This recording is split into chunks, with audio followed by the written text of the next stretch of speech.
I might be getting ramen today. Beans and Mega Bronson. They're gonna have din din together without me, but it's because I'm streaming. but they're asking me what ramen I want, so it's time to decide. And an ad break's coming up, so I'll see you guys in a bit.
What do you mean you know that I'm not eeping? You can't fool us. Sure I can. Watch this. Honk shoo, honk shoo. See? You telling me that ain't that ain't convincing? Come on now. Come on. Hello everyone. Hello, it's me. Wait, I have to do my intro in the classroom. Hello. I think she may be sleeping. No, don't steal the chairs. Don't steal the chairs. It's not tomfoolery, I swear. I swear. I'm afraid you are a bear and not an opossum. You're playing Dead Needs Work. It's not playing Dead, it's playing Sleep. Look. She's still asleep. Come back in 30 minutes. No, but then according to like college laws, or at least in California, after 15 minutes you could leave. But don't leave. Don't leave. I'm here. I'm awake. I'm wide awake. So, hello everybody. Let's say our hellos. Or you know what? Let's get to class. Let's get to class first. There you go. Hello everyone. I've been wanting to listen to M83 in a while. I used to listen to this band all the time in like college, and then Beans played it in the car, and I was like, oh, nostalgia. Let's do that. Do it. Try it. Do it. Hello everyone. Hello, it's me, Babinko Bear, your local sun bear, an art history teacher, an educational streamer. Welcome. We're doing some pixel art today. We're pixelating the oomfies. As you can see, I already got started with one of them.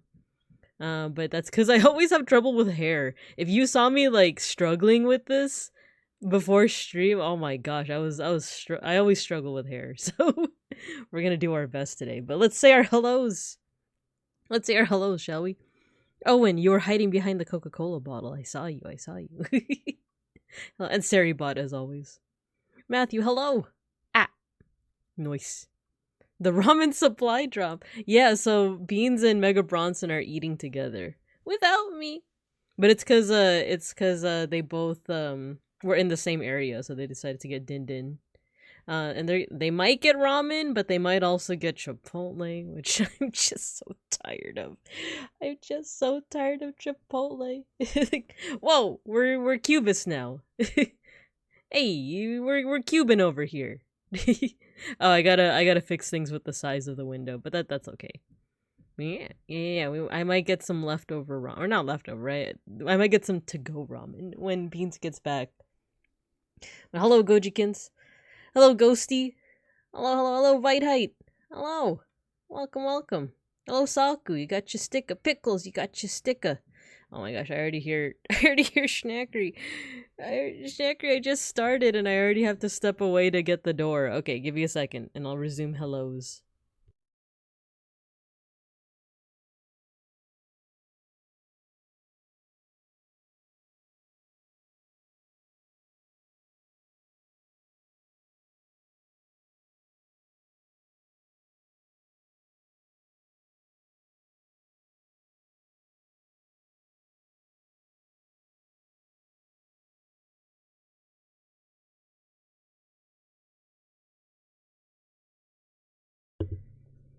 Okay, I'm back. Schnackery's here too. He might meow. But hello, Pickles. Welcome. Okay, I think I almost caught up. It's to the point where you said, I know you're not sleeping. No, I'm just so convincing as an eeper, aren't I? The secret of being convincing is to actually be sleepy. I'm actually not so sleepy, but this morning I was like out of it. If you guys are in my Discord, I was like, oh yeah, so excited for the watch along, and then we're gonna do this, the logistics of the watch along. And then I realized the watch along's not today. It's tomorrow. But it's okay. I'll go a little bit into why I'm so tired. You guys are stealing the chairs. Let's see, prove you're awake. Wide awake. HDTQW5, hello! Welcome. I'd hurry up, we're dreaming on repeat for like 2 years. Oh man. Is that one on here? No, actually this is the only album I've ever listened to for M83. I don't know why it was such a hit during my college days, for me personally, but it was. I listened to it a lot, especially this one. Go. Put the volume up. Is it starting? Is it starting? Yeah, this one. Yeah, this one. Don't forget stickers. Yeah, don't forget your stickers. Get them while they're hot and ready. We always struggle for simplifying here for the pixel arts. Yeah, it's a common problem with me, which is why I typically try to do stuff like ahead of time. Because I was like, the thing with okay, so the people that we're doing today for pixel art is Donchi. Donchi's a pretty cool guy, fellow Randonite. And then we're also gonna do Babanana. Nana. Banana Dev. So yeah, those are the two we're gonna be doing for today. If I have the bandwidth for more, I might do some more, but otherwise.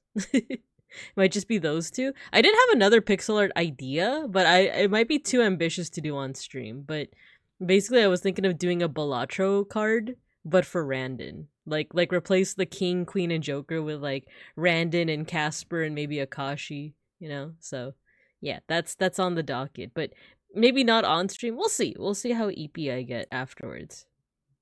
I saw them live in Manhattan a few years back too during the Junk Tour. Nice! It's been a minute since I've been to a concert, and I'm actually hoping to get tickets to one coming up. I won't say yet which one, because I feel like with this lineup, I feel like I'm not gonna get the tickets. It's a pretty stacked lineup, but I'm hoping to get tickets. Oh, Viteheit, you were the one that got the Cubist classroom. There you go. Very nice. Hanel, hello. You got your sticker. Seishun, hello. Welcome. Good evening. Yes, good evening. It's after work hours. I can finally rest. The look of a teacher that just realized they left the oven on at home and the door unlocked. No, the pickups are gonna eat my oven. This is what I look like. Oh my god, no one's in class right now. I left the oven on. They're gonna eat all of my burnt cookies and the cookie tin and the oven. Dang it, not again. Schneckry, put him in class. Oh, you're right. I should put Schneckry on there. Give me a second.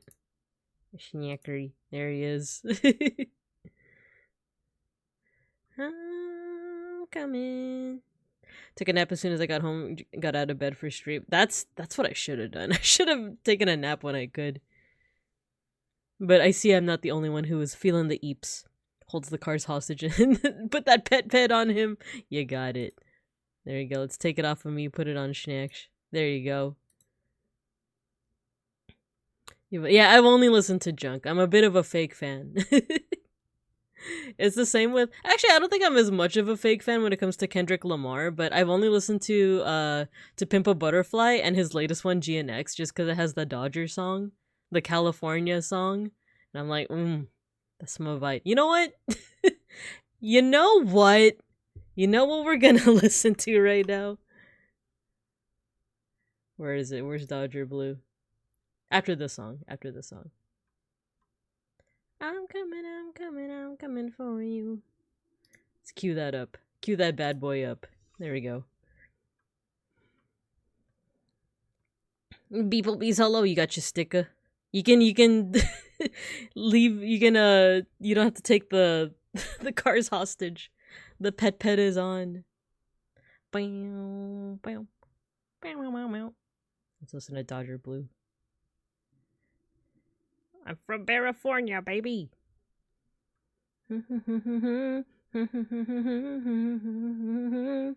Hello, Cielo. I'm late because Cashew took my right arm hostage. It happens. I have a guy taking me hostage as well on the desk. He's getting a pet right now.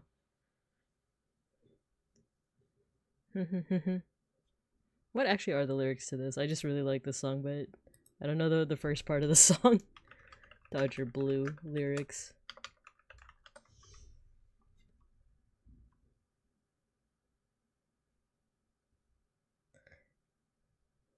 I was trying to sing it and I realized I missed it.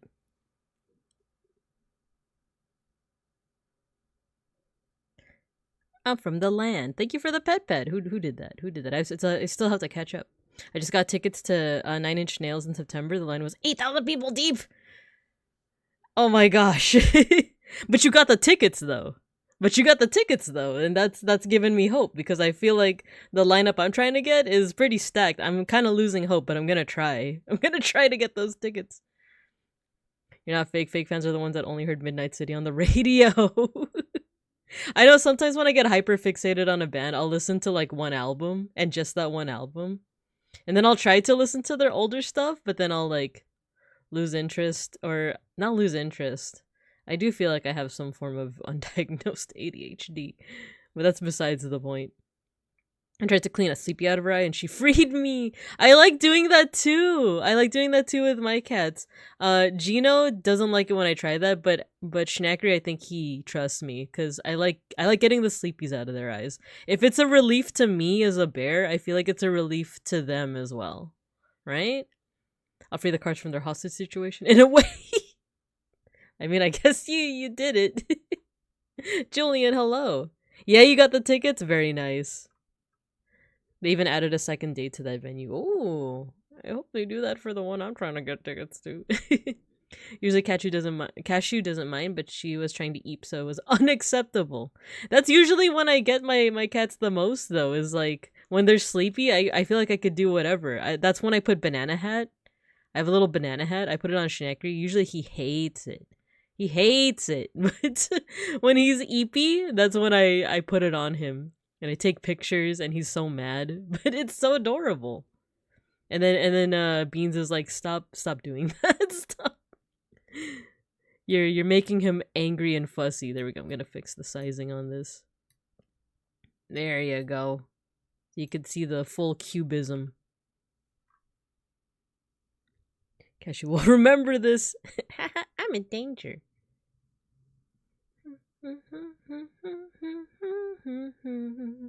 Cat caretaker since disrupting the sleeps. So I always think of this one Simpsons scene where it's Marge and she's bored. I don't know if it's the episode where they go into witness protection and like they have like a high-tech house that cleans everything for them. So she like doesn't have anything to do. I don't remember if it's that episode or another one, but she's just like bored. And she goes up to Maggie's room, who is sleeping, and she just starts poking her until she starts crying. And Marge is like, "Oh, poor baby." Oh, like I feel like that's what I do. Like I'll be bored and then I'll look at the cats who are sleeping and I'll like poke them and like touch their nose and get the sleepies out of their eyes, or I'll massage their ears, or I'll give them like IRL pet, you know, kind of like what's happening right now on the desk. And then they'll get so annoyed, but I'll be like, "Oh, who's my baby? Who's my baby?" And guess what? Sometimes my mom, when she's feeling really nostalgic, she'll like talk about when, you know, like I was but a cub with her. Because a little bit of Binka lore for you guys. My parents were initially separated when I was very young.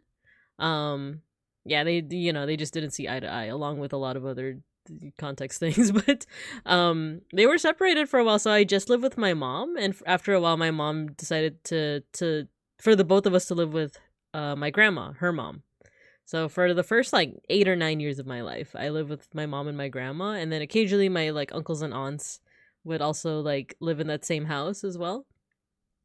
But for a lot of the time it was just me and my mom, for like a lot of the time. And it would even be to the point where I don't know why no one could babysit me, but she would occasionally bring me with her to work as well. She used to work at a thrift store. I can't say which one, but she used to work at like a thrift store. And her bosses and coworkers were just okay with her bringing me with her to work. And sometimes I would pretty much just like sit on a stool at the front, like cash register. And sometimes like in retrospect, I guess that store was kind of low staff because sometimes they would just have no one at the cash register. So my mom would be out and like organizing things in the other shelves. I would be sitting on a stool next to the cash register. And then when someone would come over, I remember I would stand on the stool and like yell like, "Mom, there's someone here." Just so that the person wasn't like, "Oh, I guess no one's here. I guess I could just steal all these things from this thrift store." So instead of like, you know, some kind of motorized like beeper or some kind of electronic thing being like ding ding, there's someone at the cash register, it would be me. It would just be me as a cub just being like, Mom, someone's here. So where was I going with this? Oh, my mom said that like when I was a baby, like when it was just me and her and I was a baby, she would kind of do the same thing. Like she would kind of just bug me because she was bored. She'd do the exact same thing as Marge. She would like, maybe not when I'm sleeping, but like, you know, I might be playing by myself with like my toys and she might just like just sit next to me and just like watch me. I don't know that I don't know if that sounds like creepy or anything, but it's, I think she was just bored, you know? Like she was a young mother and like I think when I was a baby she wasn't employed, so she literally had nothing to do other than to just like look over me. Baby is entertainment. This is better than the television. Better than the telly. Just look at her playing with her toys, watching Barney for the 50th time. Watching that Simpsons VHS tape that I that I recorded for like the 50th time. She sure can recite that Itchy and Scratchy episode verbatim. I think I already told you guys this story, but I remember my mom listened to some of the 90s hits back in the day, including Snoop Dogg. And there's one CD, there's one album that I remember I really liked as a kid because it was cartoony. It was it was like in cartoon style, right? And if you actually look at the cover of this album, it was not age appropriate. And mind you, I was like, I don't know, like 5 or 6 at the time. You know what? Let's see if I can find it. I think it's called like Doggy Style or something. Album. But I remember like because it was like, you know, cartoon style, I was like so enamored by it. I was like, wow, Snoop Dogg. Is it called Doggy Dog? It's this. I'm gonna paste it here. Do I need to make this? Am I gonna get TOS to hell? Like, if I show this? It is Doggy Style. It's Doggy. The name of the album is Doggy Style. But like, look at the, you know, the way that Snoop Dogg like wrote his name. It has a little doggy on it. If you're like 5 years old and you like see these little like cartoon doggies, you know, you're not gonna, you don't know. You don't know. Why must I feel like that? And then like, you know, I can't scroll down too much, but there's a little bit of tasteful booty. But yeah, like imagine little Binka looking at this little album being like, look at the doggy. The doggy's on top of the doghouse. And like, oh no, there's a dog catcher. That mean old dog catcher. That's what it says, that mean old dog catcher. He's chasing the booty. He's looking for the girl dog. Aww. He sure is always on top of things.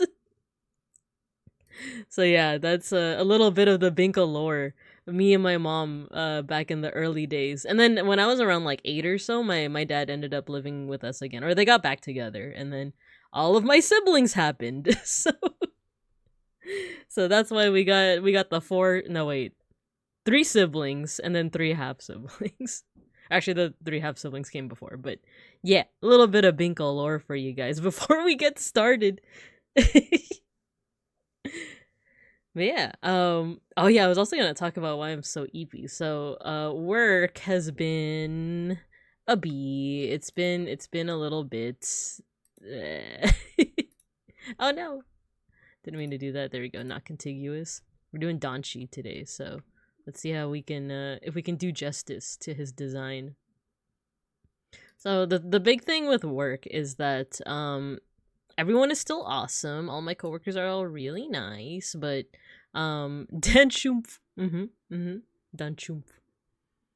The main thing is that a couple of weeks ago they were like, oh, so we are gonna be doing a new rule, a new thing, in that you guys have to be at the office twice a week now. Which, you know, compared to some other folks that might already be like, I feel like there's already folks that might be like, oh, that's not too bad. It's so since the pandemic, basically we've only been required to go to the office once a week.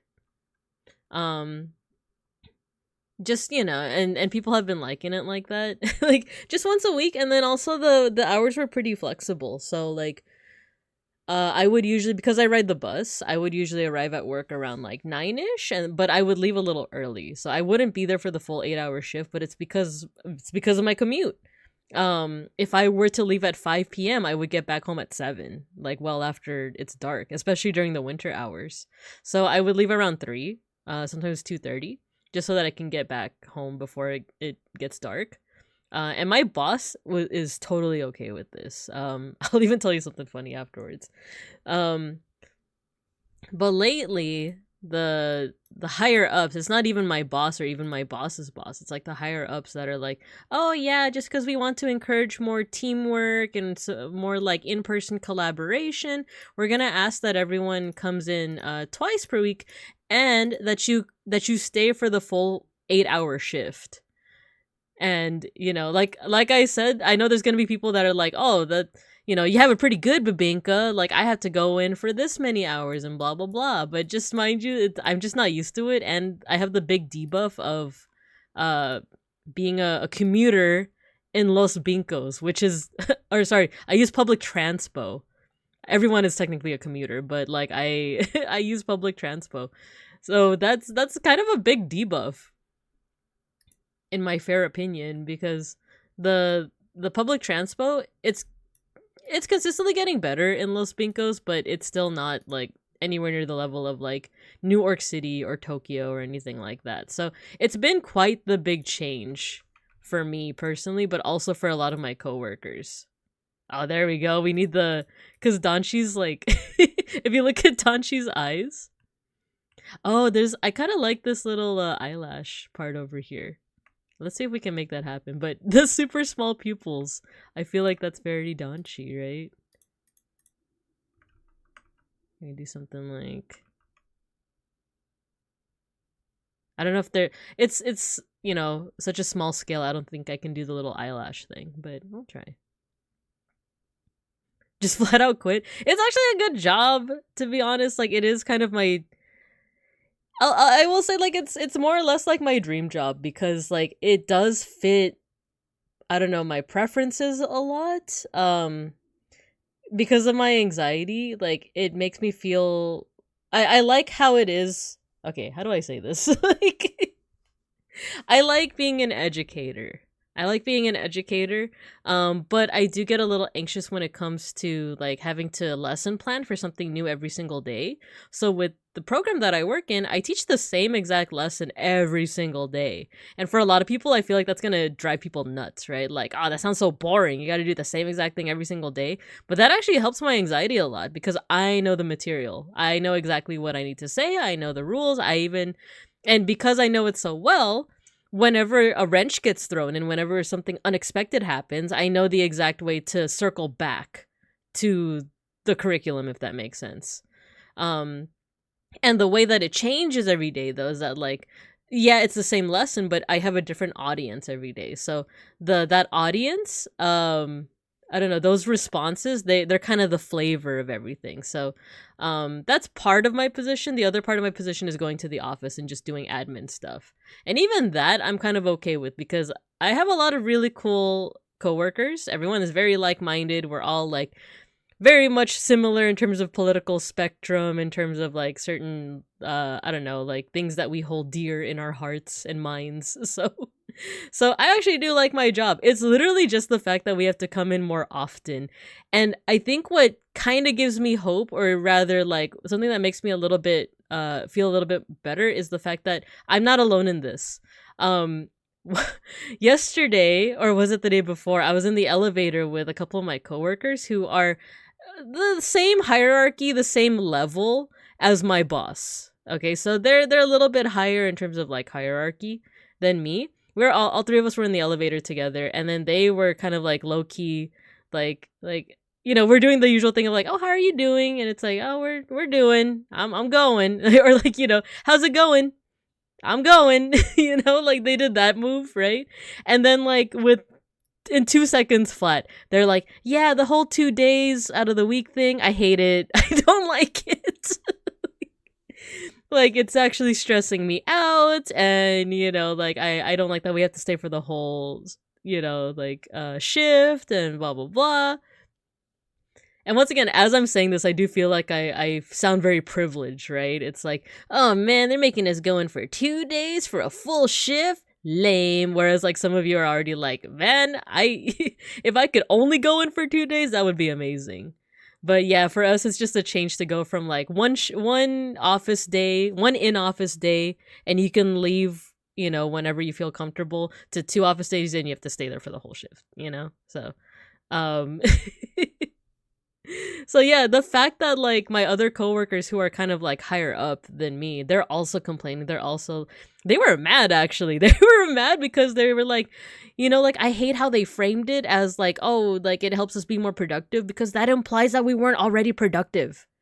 And like they started swearing too, like all during this like 30-second elevator ride where they were like, I am busting my ass like every single day. And I hate the implication that they think that we're not being productive enough. It's capitalist, and like, this is what I mean, that like all of us are kind of like in the same wavelength, or like we kind of subscribe to like we're on the same end of the spectrum politically and ideologically. So I'm just kind of like nodding too. I'm like, yeah, I agree. It's been hell on me. Like, it's been hell on me too. Let me catch up to chat. Peck School, hello. Magic Bear Bus. You ride the bear bus? I do ride the bear bus. In winter hours, I rarely see the sun. I had a job where I didn't see the sun because of that schedule too. Hello, Peck School, hello. Tokyo, Toklayo. If my job forced me to work 2 days of the week, I'd probably flat out quit. Bear strong together. Living the dream! One nightmare at a time. One Nimmy nightmare at a time. One non-stop Nimmy nightmare at a time. 2 days a week. It's absolute horror. Yeah. And the thing is, this has only been like the first week, and like everyone is burnt the heck out. Because I even asked my boss, I was like, oh, how are you feeling about the whole 2 days a week thing? And he looked at me tired. He didn't even have to say anything. I was like, okay, you're tired. You're tired. And then what was funny is that he was like, what's funny is that like, I was already pretty tired because we had a work event yesterday. It was a pretty big one, but we all like the event actually ended before 3:00, so we still had to go back to the office and like stay for the rest of the shift. But when I was sitting at my cubicle, my boss, he sits right next to me. He like popped his head over the cubicle and was like, Binka, when my boss is out at the meeting at like 3:15, just go, just get out of here. Like, I've said this before, he's a cool boss, and he knows that I take the bus too, which is why he's also very thoughtful in that regard. He's like I don't want you like I don't want you being here till nightfall. My job updated the timekeeping, so instead of rounding up the shift at 2:53, I need to leave at exactly 3:00. No, I get it. I get it, Matthew. Like, just that makes a difference. That's so like, and it's like, for what? Like, you're really gonna be doing, like, if that were me, I would literally just be staring at my computer screen for an extra 7 minutes. Like, I wouldn't be trying to sneak anything into those 7 minutes. I'm not gonna get an extra email in to those 7 minutes. I'm gonna be staring at the computer, looking in the lower right-hand corner to see when it becomes 3:00. I go into the office all day, every day, but my job would be impossible to do from home, so I can't complain. Yeah, this is what I mean, that like I feel silly for complaining, but because it's just different from what I'm used to, I just gotta. Okay, bourgeoisie forcing people to come in 2 days a week. Non-stop Nimmy nightmare. How do you say taper? Tapir? I've been watching lots of Nimmy lately. Fly, you fool! Yeah, that's basically what my boss said. My boss is like, fly, you fools! You catch the bus, catch the bus! When I was hourly, I hated having to punch out right on time because it was like 5 minutes late. It would round up to 8:10. Worked, and then I would have to ask my manager to remove the overtime. Oh my gosh. Jeez, that's insane. In the membrane. Insane in the brain. Let's see if I can make this a little brighter. I'll replace that color. Yeah, capitalism, am I right? 7 minutes of Balatro, since those 7 minutes are the difference between getting a bus or waiting 30 minutes in the cold. Yes, exactly, Matthew, you get it. you get it. that sometimes I'll like leave the office, but like someone will stop me out like in the hallway and be like, oh hey there Binka, like what you been up to, blah blah blah, and I'll like engage them in conversation for a little bit, for just like 5 minutes, right? And then by the time I get to my like really close to my bus stop, I'll see that I missed it, and it's like, man, if I just didn't like, if I didn't engage that coworker conversation, I could have got the bus, and now I have to wait here for another 20 minutes. I miss being early and getting overtime. Walk with me. Oh my gosh. Walk with me, Binka. Like, I'm about to walk out of the door right now, actually. Are you going downstairs? Because I'm going downstairs. The timer in your head. You have now missed the bus. Exactly. You make them walk with you to the bus stop. That's so good. Hey Pika, how about those emails to those teachers? Yeah, I can tell you all about it. Just walk with me.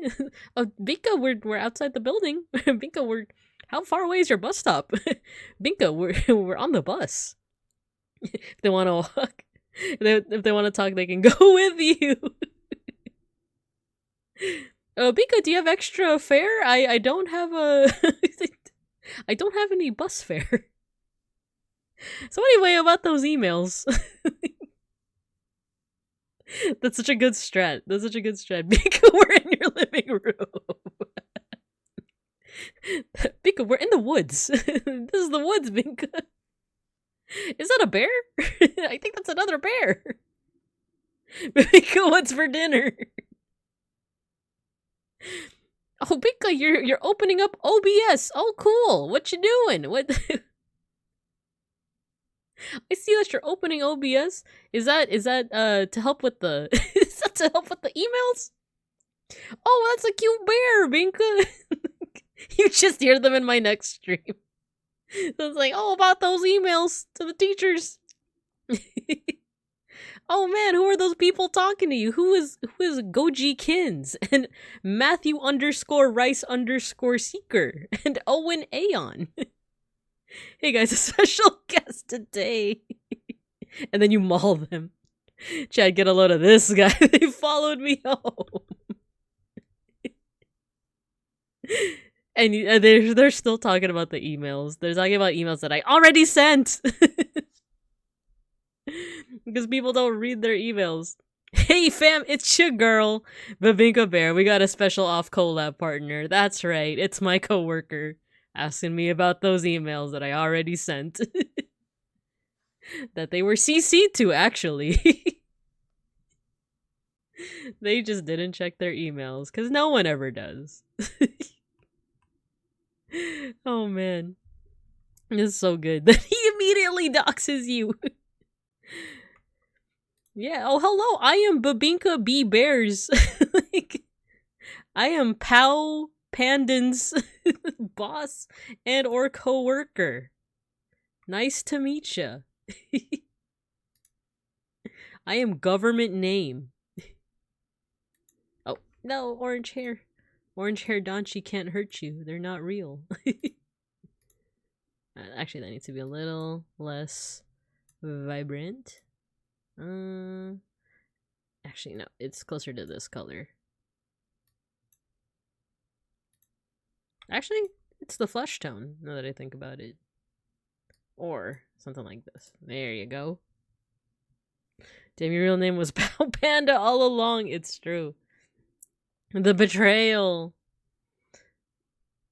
Now steal the ID of government P name. That's right, it is I, government P name.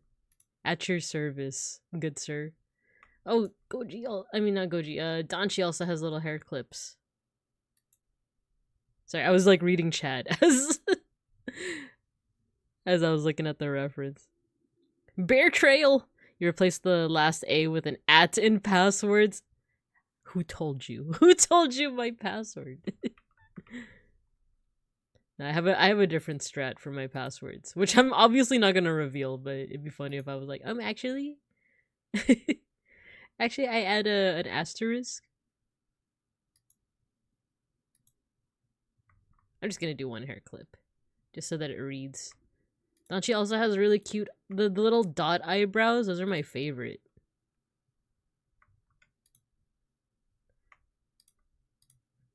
You know what? I'm gonna make these lines a little darker, or I'm gonna make these lines a little purple, blorple. I cycle through the 12 Days of Christmas lyrics. I do not. It would be too cute. I feel like I've seen a couple of guys or people who identify as guys, as men, wear hair clips, but it's for like the utilitarian reason of it gets in my eyes.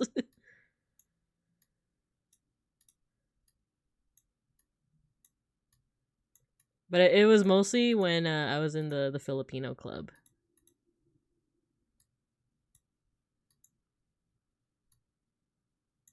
There we go. I think adding this color will do nicely. Danchi has like spiky hair in the back. I think that's what was giving me like the most not problems, but I just wasn't sure how to like go about it. But I actually kind of like how that looks, how that reads. Let's make this a little bit darker and then we'll catch up on chat. Because I also got a little bit of good news. But I want to also like concentrate on completing this. Ugh.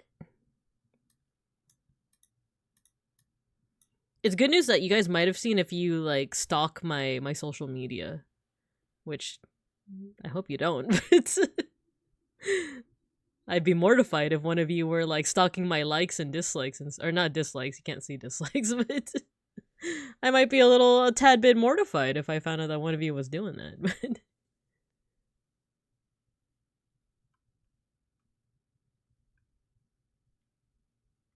are you guys bombing each other? But father, I thought I was your favorite child. Yeah, that was my concern, the dot eyebrow tangents into the hair. That's why I wanted to change the color of the line for the hair. So we'll see if that reads. Your coworker never leaves you. You both eventually become a single fused organism, just like the humble angler fish. Oh, the music's scuffed? Oh no. The audio's messed up? Oh no. Okay, give me a second.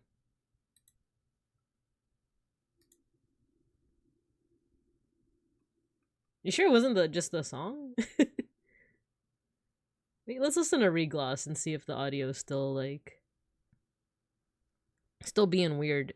If it continues doing that, maybe we'll just listen to music on YouTube.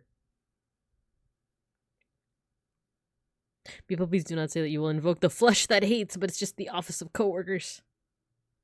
Very nice. Oh, it fixed. Ah, okay, it fixed itself. It's because I caught you guys too late.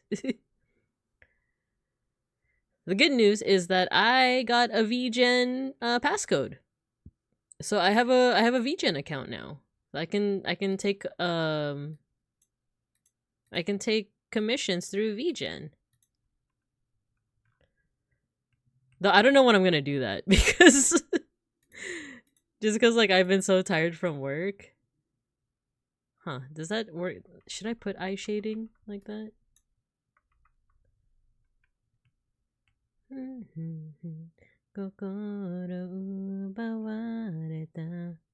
Hope you get verified quick. I hope so too. I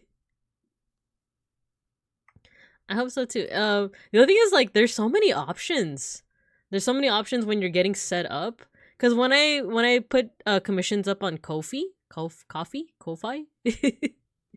um, it was relatively easy, but because there wasn't a lot of choices, it was like, okay, you could set up commissions and you can put this many words in your description text and you can put this many words in your TOS and that's it.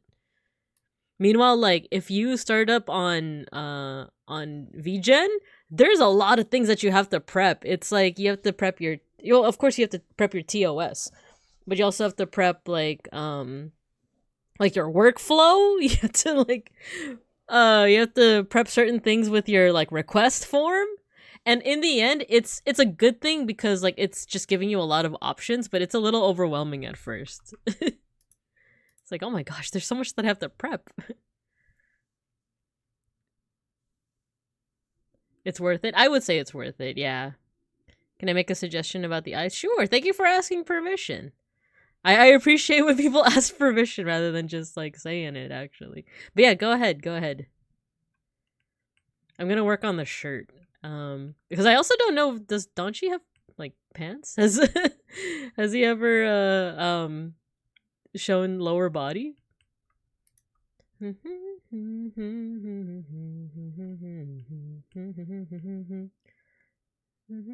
He has shorts? Okay. Maybe we'll do the same thing that we did with Yuki. Ah. Yeah, I think we'll just do the same thing, actually. We'll do this, like, gray color. Maybe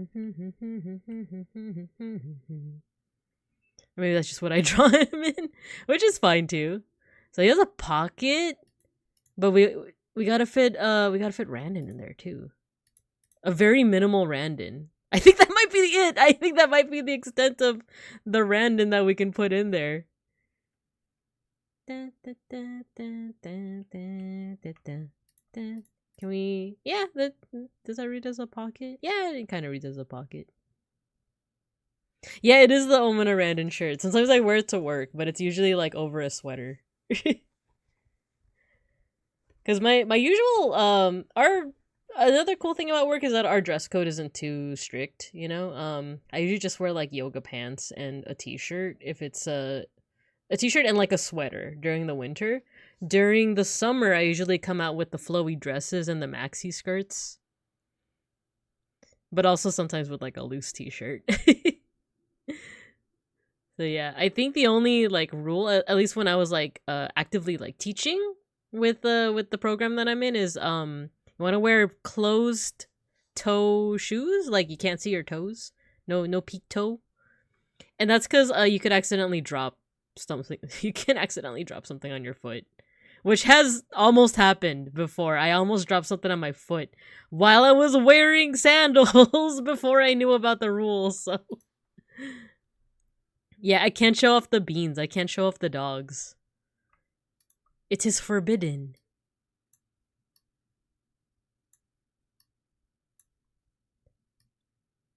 Man, I love regloss. I'm actually like, I really want to get back to like learning Japanese. I always associate regloss with my like Japanese language learning arc because when I went to Tokyo last year, immediately after we came back, I was like, okay, by next year I want to learn Japanese. So I started watching more of Jufutei Raden. So I associate like regloss and their music and their streams with like learning Japanese.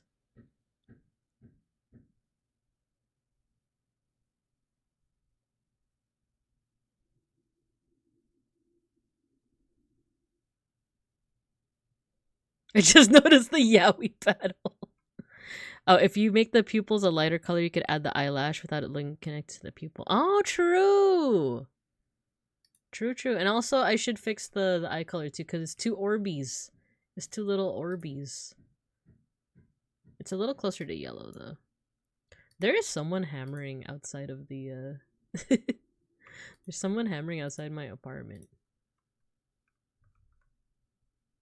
I'm trying to, like, see where the eyelashes can go. Because you wanna... If I take away the white of the eyes, like this... I don't know, I feel like it makes the pupil, or the iris, rather, I want it to look small. And for it to look small, it has to have like the whites, right? But maybe... How does it read? It reads like he has an eye mole. Which I think are cool. Did you guys... That's a thing, right? Eye moles? Because I think I have one. But I also don't know if that's an actual mole. Or if someone poked me like in the eye as a kid with a pencil. But I'm pretty sure I have an eye mole. But it's like under my eyelid. If I... Well, obviously you can't see it because of my 2D model. But if I like lift down my lower eyelid, I do have like a little mole there. I thought the paddle was a bat. Nope, it's a old-fashioned yaoi paddle from the ye old con days.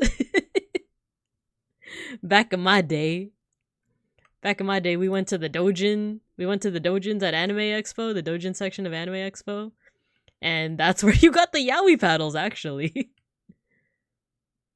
hit him with the yaoi stick and glomp too. You gotta glomp them. Which don't glomp people. Don't glomp people. Let's see. How can I? Oh, I love this song. I love this song. I can use this color.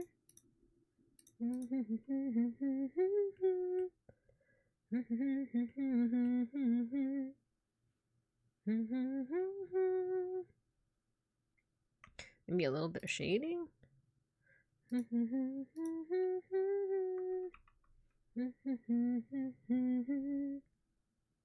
I will always remember walking around the vendor room and hearing the merchant yells of "Yowie!" Yup, I remember that too.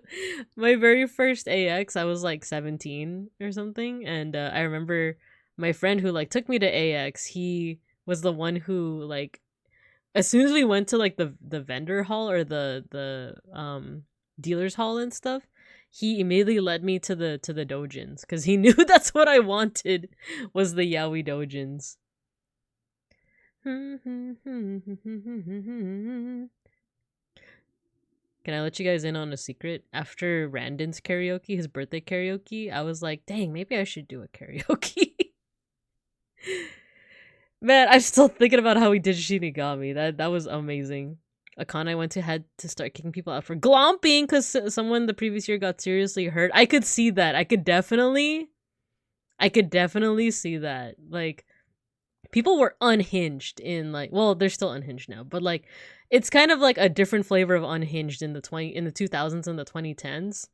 I still remember going to Hitalia like fan gatherings, and I remember like people just like very liberal about dropping certain slurs and dropping certain I don't know, like acts that they would do on certain country characters.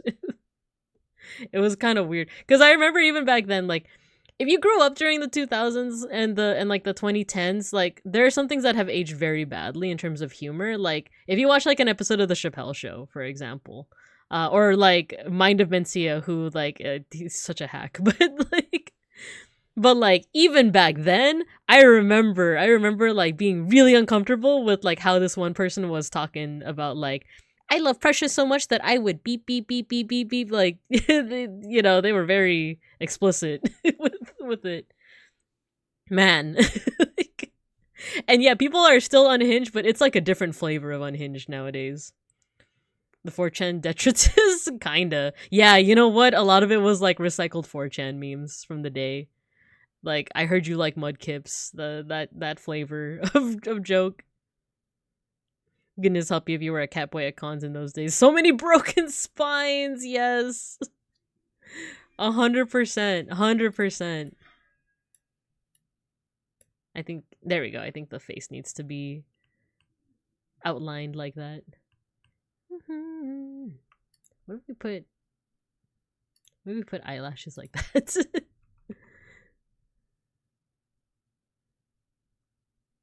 Oh, who rated?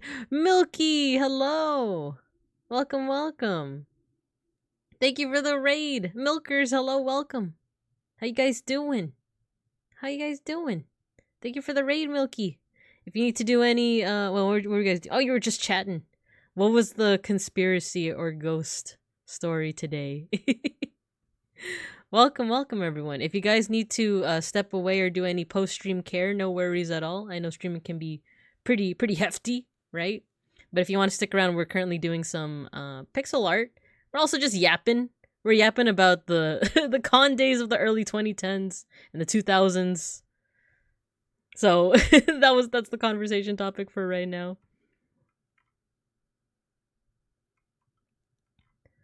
How are you guys doing?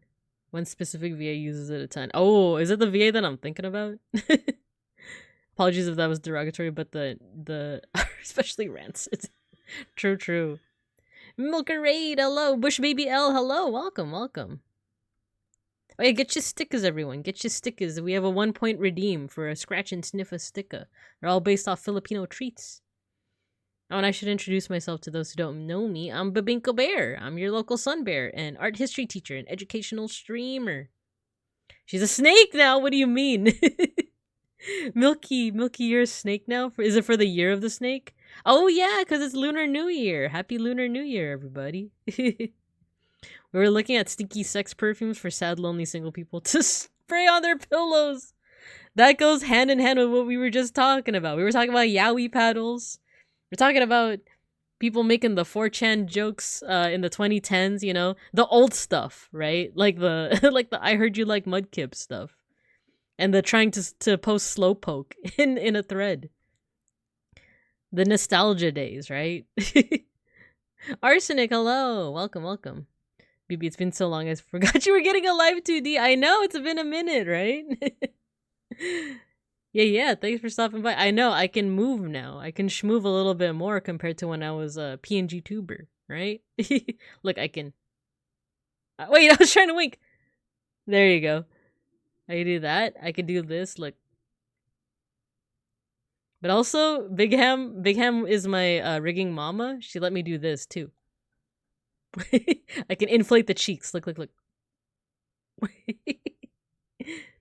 The Eodu schoolgirl sweat. Yeah, that feels like this conversation is very much like in line with the topics of the early 2010s, right?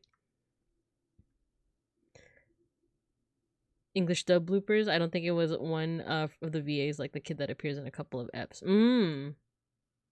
Long head is long. Oh my gosh.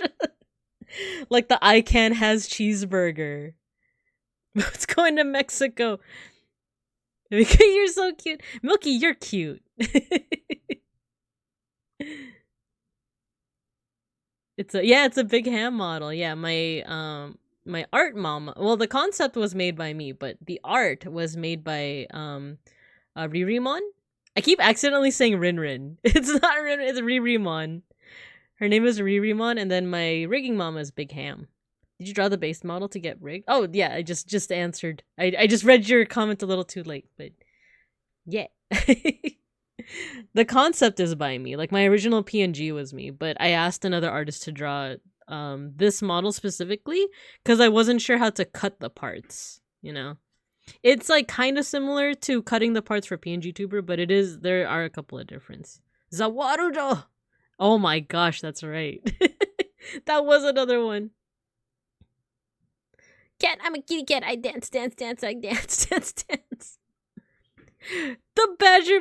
That one, I dare say that one isn't necessarily 4chan, but it's definitely of that time period, right? Like the Flash animations, like the Ultimate Showdown of Ultimate Destiny. But I love the Badger one. The Badger, mushroom, Badger. A snake, oh, it's a snake. Ririmon's my favorite Digimon. She's mine too. Weeble stuff was popular before 4chan. You were there when the ancient magics were written. It's true. God, hey! No! Milky. Why?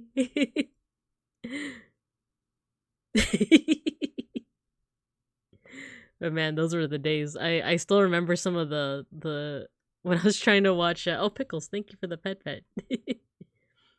Get your 4chan pass for only $300.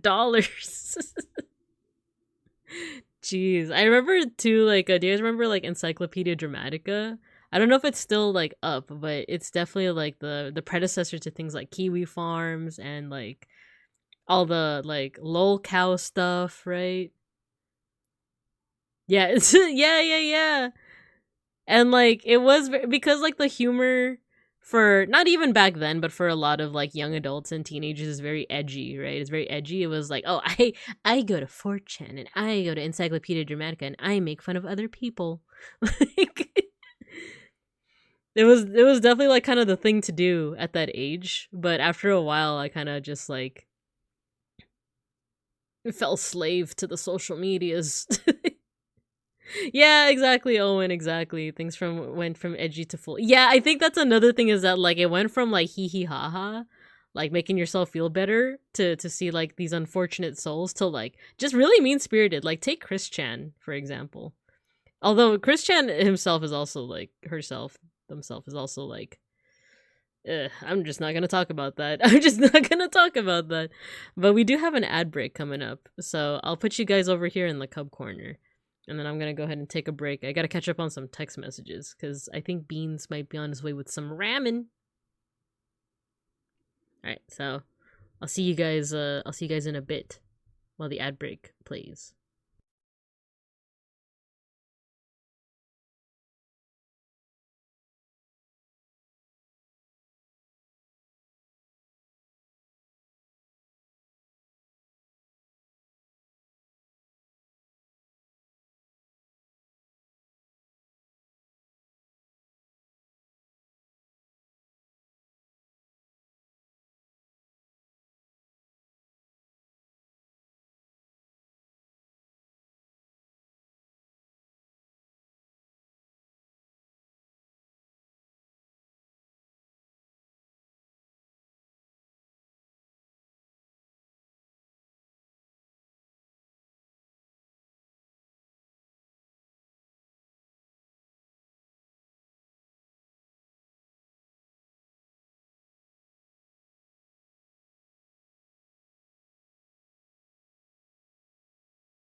Welcome back, everybody. Welcome back from the ad break. Hello. Sorry for the delay. I know I got a raid during the break. Who are the Bebo Gaming? Hello, thank you for the raid. Sorry that you came in right when there was an ad break, but hopefully that gave you a little bit of rest once you hit the stop streaming button, right?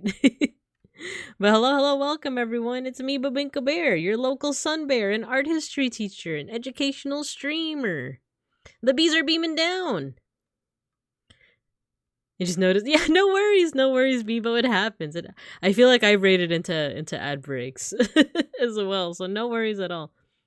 The Prophet, hello. Actually, that's a really awesome username. So it's XX the underscore Prophet XX. We were just talking about the early 2000s. Hello, the bees are beaming down.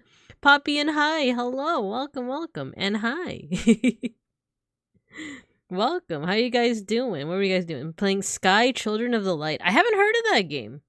What's that game like? Oh, thanks for joining the class. The code 77 Michael. Hello, welcome. I'm so sorry. No worries at all. And Poppy and hi, hello. Thank you for joining the class. I appreciate you. You got everyone dancing. Look, you got everyone dancing down there. How's Sky Children of the Light? Alternatively, if you're feeling tired and you got to do some post-stream care, no worries at all. We're kind of just chilling, but we are mainly also doing some pixel art. So actually, why don't I move back to our classroom scene? There we go. Oh yes, we have put the classroom in cubist mode for now. You can also change the setup if you'd like, but if you like cubist mode, we can keep it like this. It's a very chill game.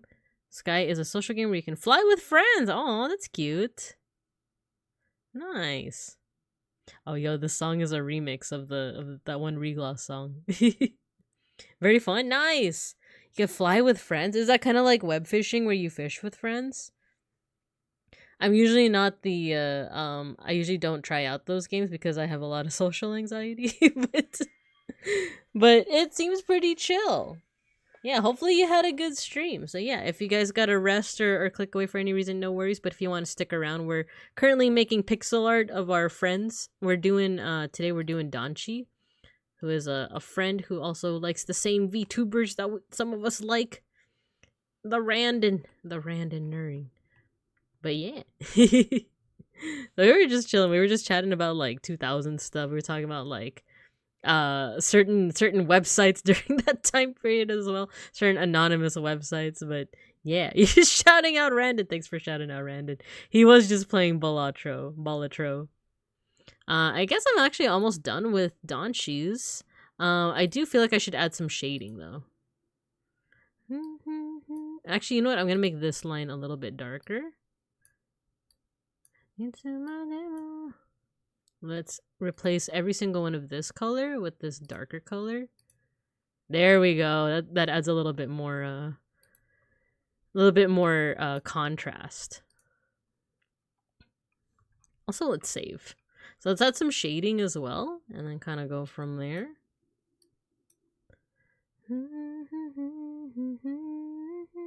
Maybe some... Have I added... yeah, I have added highlights to other folks in the past, so let's add some highlights. That emote by Nana is so funny. I just love sulfuric acid. It's true, you see.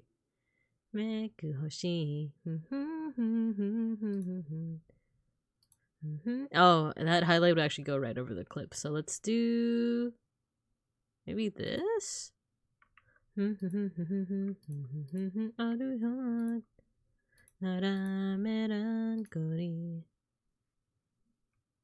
we go. Nixie, hello. Mayshark, hello. Welcome. I do in fact like the sulfuric acid. I think it's really neat. And let's add some shading too. And then afterwards we'll do Nana. And then because Nana's design is relatively simple, we might actually finish his pretty early, and then we'll see if we have the bandwidth to do other kinds of art.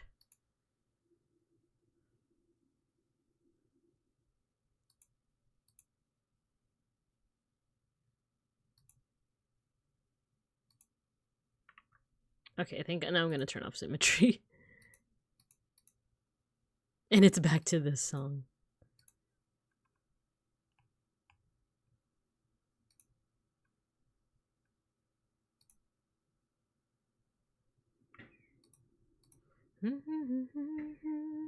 Oh, it's instrumental.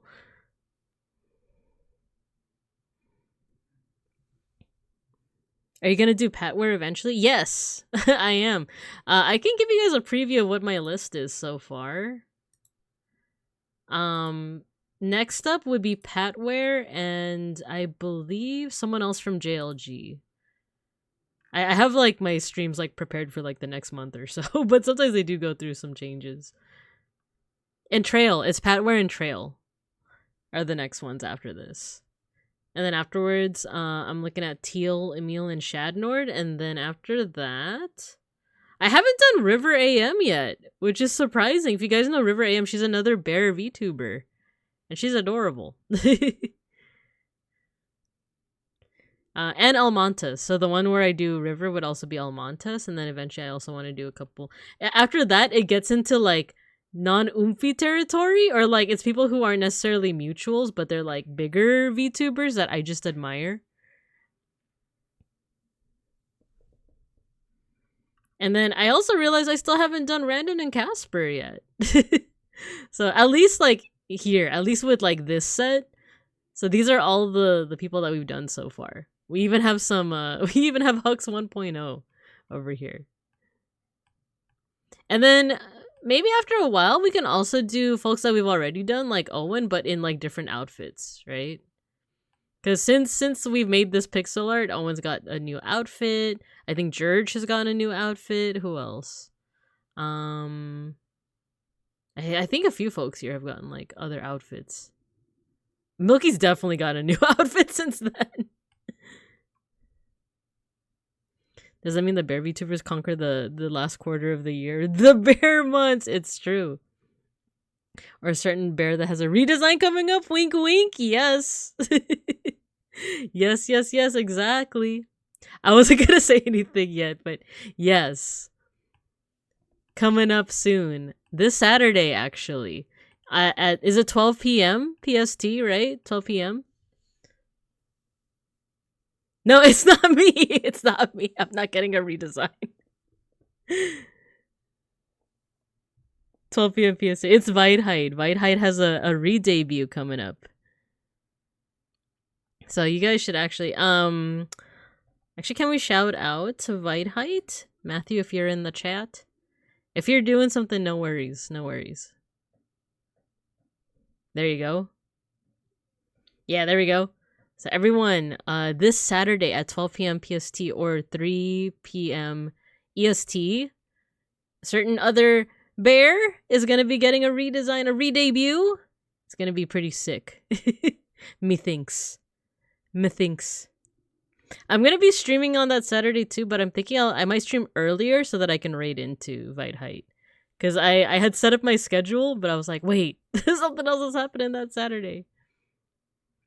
So yeah. Julian, thank you for the pet. HGTQW5, thank you. The emotes are always cute. What was I doing? Oh yeah, let's do a little bit more shading. And then I think we're pretty much done with Donchi's. I think maybe a little bit more shading in the shirt too. But I always suck at shading like clothing. It's always my weakness.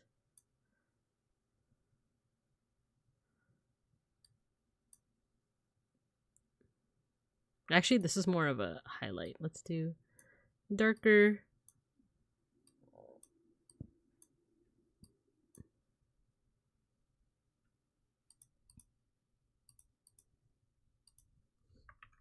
No, actually, I think we're fine with just keeping it simple like this, right? Maybe I'll also do some adjustments after stream as well, but for now, I think we're just gonna leave it like this. He looks like a gremlin. He looks very gremlin-y. So yeah, I do want to do my Japanese learning stream this Saturday. And I think I have a plan in mind. It's just gonna be a review of what I know so far. So that would be katakana, hiragana, kanji, some greetings, you know. But then I actually have a study book, so I want to like keep on studying. Am I right? Okay, so let's move on to our next person, which is Banana. His streams are awesome. He like fiddles around with Godot, the gaming engine, and like his entire stream setup is in Godot. And it's really awesome. You can make his little guy, is a big mic. You can make him talk. So let's see. First of all, let's go ahead and just replace everything here with white. There we go. Oh no, that changed all the other ones. Okay, just this one. There we go. I don't know if Nana has pants. I actually don't really know if Nana has pants. So we're just gonna go ahead and you know, keep things simple. Keep it simple. Actually, this might be the difficult part because it's just black and white and maybe a little touch of yellow, you know, would oh my god, if we wait. He looks cuter than this, like this would come out kind of freaky if I just did this, right? He's just like, oh well. So maybe we need to make the eyes a little bit bigger. And maybe remove the corners as well. The thing is, there's like, his eyes are very like open. So we need to find a way to do that.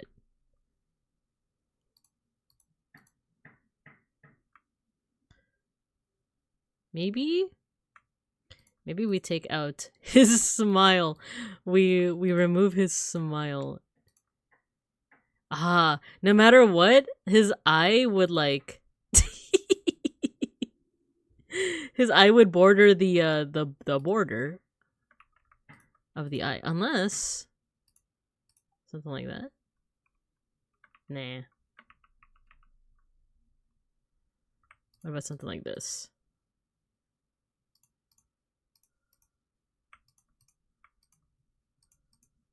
And then we take out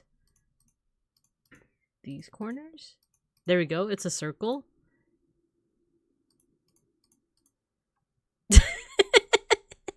He's got the biggest eyes. He would have the biggest eyes. Shiobi, hello. Welcome. We're attempting to do pixel art of Banana. I'm trying to do justice to his eyes. But it's proving to be a little difficult. Oh, what if we do this?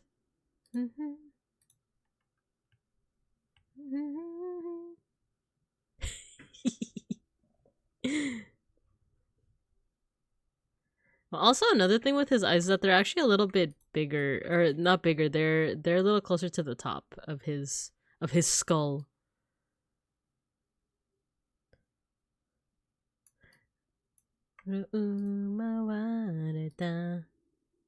His eyes look adorable. He's right? Like, look at that reference. Look at this guy. We could just simplify it. We could keep things simple as well. You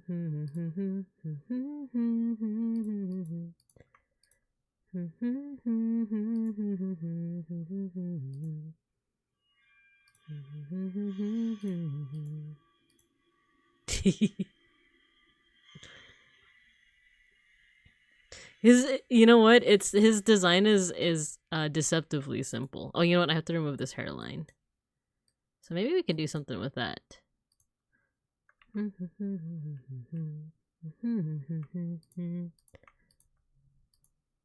Hey, I was saying this earlier. I was thinking of doing a karaoke stream one of these days. I just don't know when. I just don't know when I would do such a thing. Cause watching my Oshi do karaoke, even though he himself is always terrified to do so, is like, oh, I should do that. I'm not terrified. I'm just intimidated.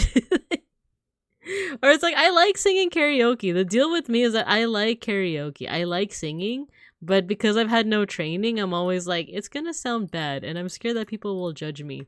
But I feel like I have to get rid of that mentality because, like, I feel like part of what makes people better at singing is like singing even if it doesn't sound good.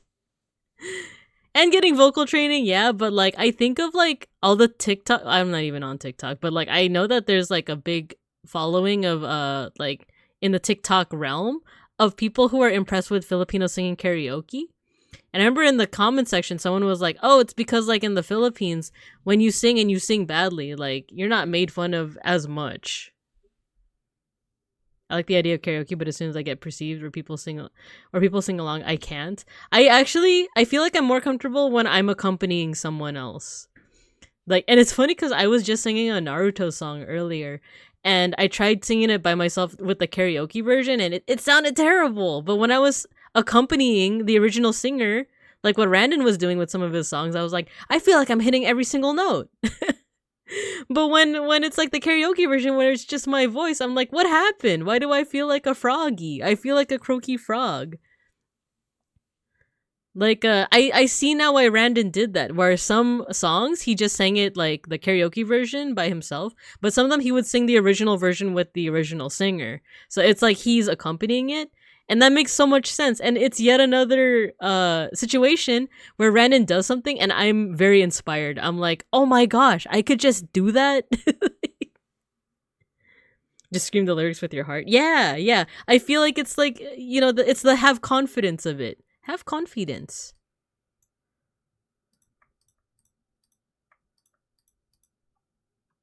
I kind of like his eyes being like this, even though, or something like that, right? Something.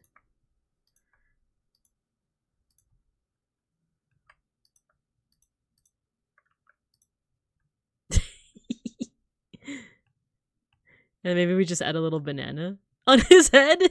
Oh, he has eyebrows too.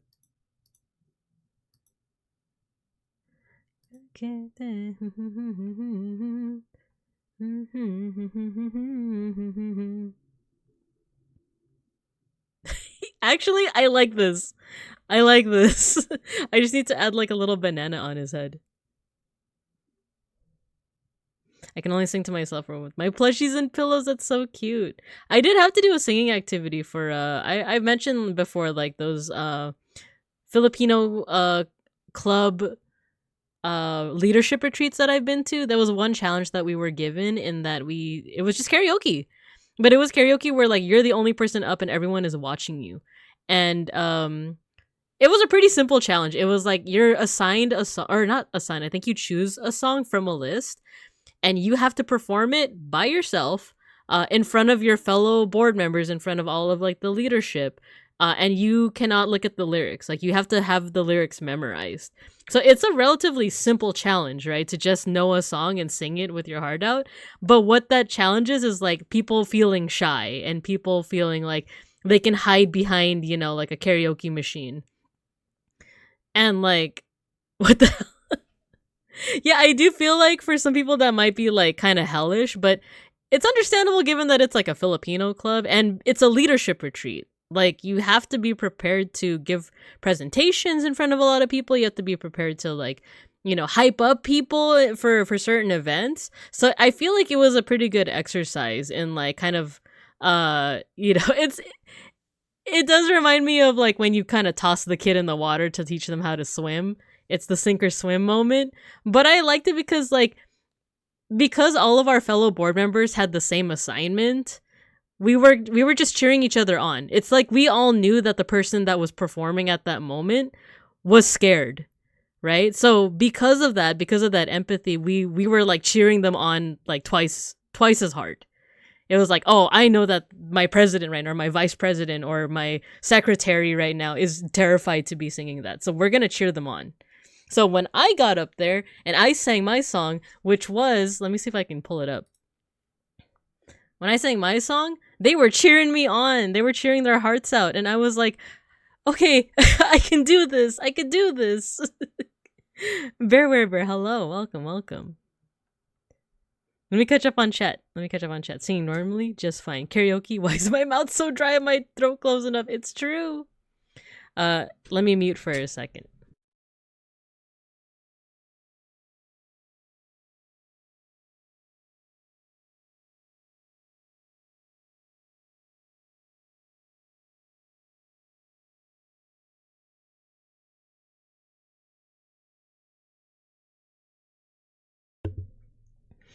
But yeah, okay, I'm back. Gojikins, yes, 100%. I feel like when I sing with like the song, I could do it just fine. But in karaoke, it's like, why am I tired after 2 songs? I wish we lived closer together so we could do a huge karaoke with JLG. It's true. I would love to do karaoke with you guys. You sound allergic to karaoke. I just maybe. Hello, Bear, you got your sticker. Toss the child, yeetus the fetus. Exactly. Always yeetus the fetus. Yeah, let's see if I can find it was Aerosmith. It was the one that played at the end of that one movie. It's I don't want to miss a thing. I don't know if I still remember the lyrics. MixItUp, you got your sticker. Yeah, it was Armageddon. Yeah, this was the song I had to perform for the leadership retreat. So it ultimately gave me good memories because like people were cheering me on. Do I remember the lyrics or am I gonna have to look it up? Now you know what, the banana is on top of his head, so stay awake just to hear you breathing. Yes, yellow. You know it. I need to look up the lyrics. I forgot it. I'm gonna get dinged for that. Just to serenity. No, it's surrender. Oh my god. I'm looking up the lyrics. Wanna miss a thing.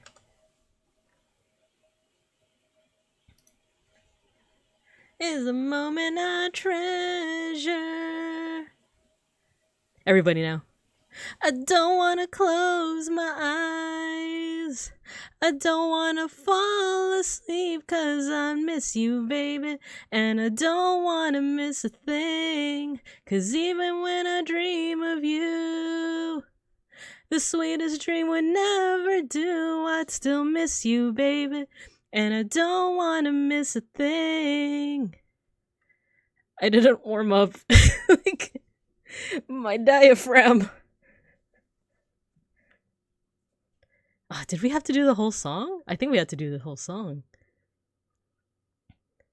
And I'm wondering what you're dreaming. Wondering if it's me you're seeing. Then I kiss your eyes.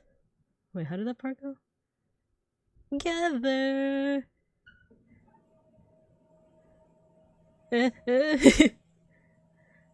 Ever, forever and ever.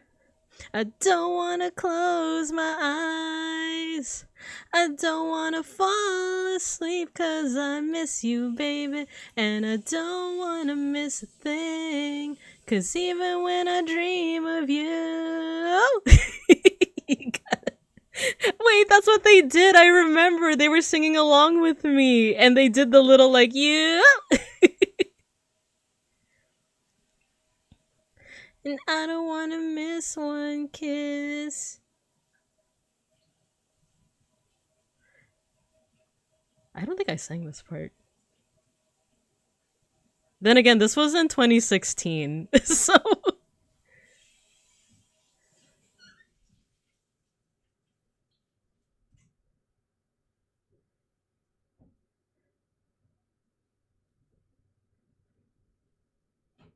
Yeah! Yeah! I only know the chorus. I don't want to close my eyes. I don't want to fall asleep 'cause I miss you, baby. And I don't want to miss a thing 'cause even when I dream of you, and I'll never do, I still miss you, baby. And I don't want to miss a thing. I close my eyes. I don't wanna fall asleep 'cause I miss you, baby. And I don't wanna miss a thing 'cause even when I dream of you... Oh god, he screams it. He screams it! I don't wanna miss a thing. You know what? I feel like we're only supposed to sing the first verse. Because I don't remember this anymore. This was like all the way in like 2016. It was like the summer of 2016. Your Moshin pulls out lighter. That was good. Thank you. Feels like the song is performed for C watching the orc streams past midnight.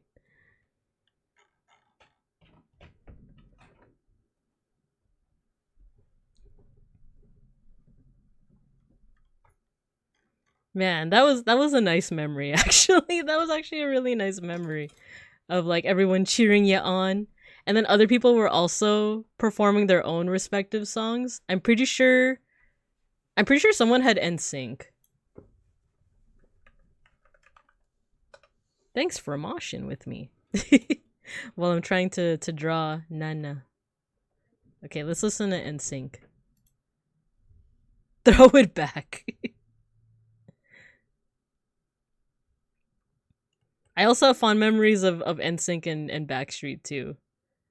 Because one of the dance productions that I was in, their hip hop their hip hop section was just all Backstreet Boys and NSYNC songs. Doing this tonight. I wish the model could capture like the swaying. Like it can capture me doing back and forth, but you know, like the circular motions. It's kind of catching me doing it. Do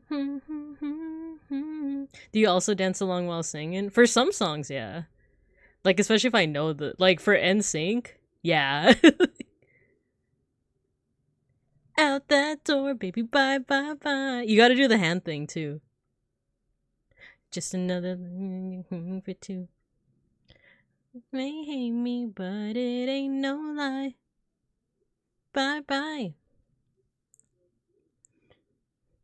Man, maybe if I ever do like membership content, maybe I'll show you guys the dance show that I was in. But I won't tell you which one is me. How do I do a banana? Good reason, baby, come on.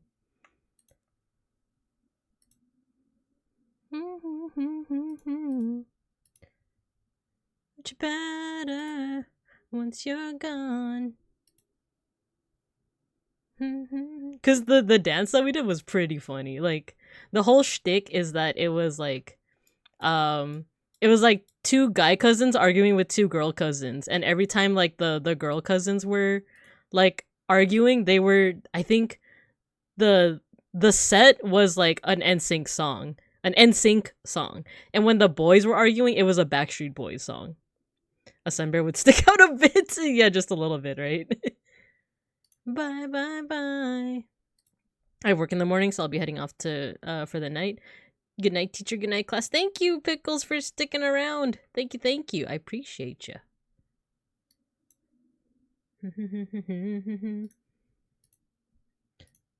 Wanna be your fool in this game for two. Then is behind.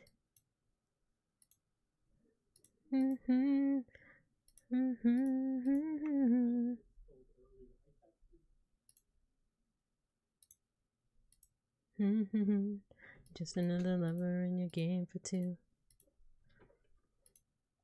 If I add a black outline, because there's a black outline in the reference.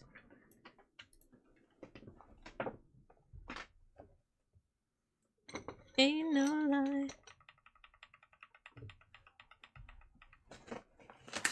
I might want to do something different.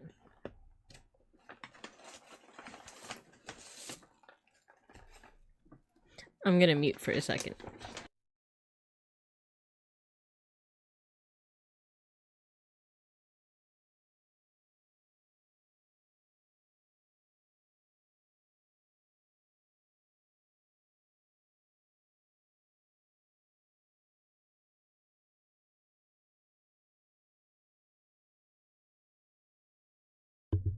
Okay, I'm back. Beans came back with food from the ramen place he went to. Oh my gosh, he got takoyaki and milk tea. Let's go.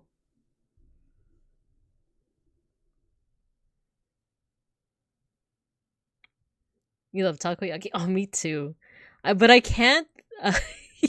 I love takoyaki so much, but there's a certain thing about them that always reminds me of this one anime. I don't know if you guys know where I'm going with this, but on takoyaki they usually add this little like papery thing on top, and it moves around a little bit because of I think the heat that's coming off the takoyaki.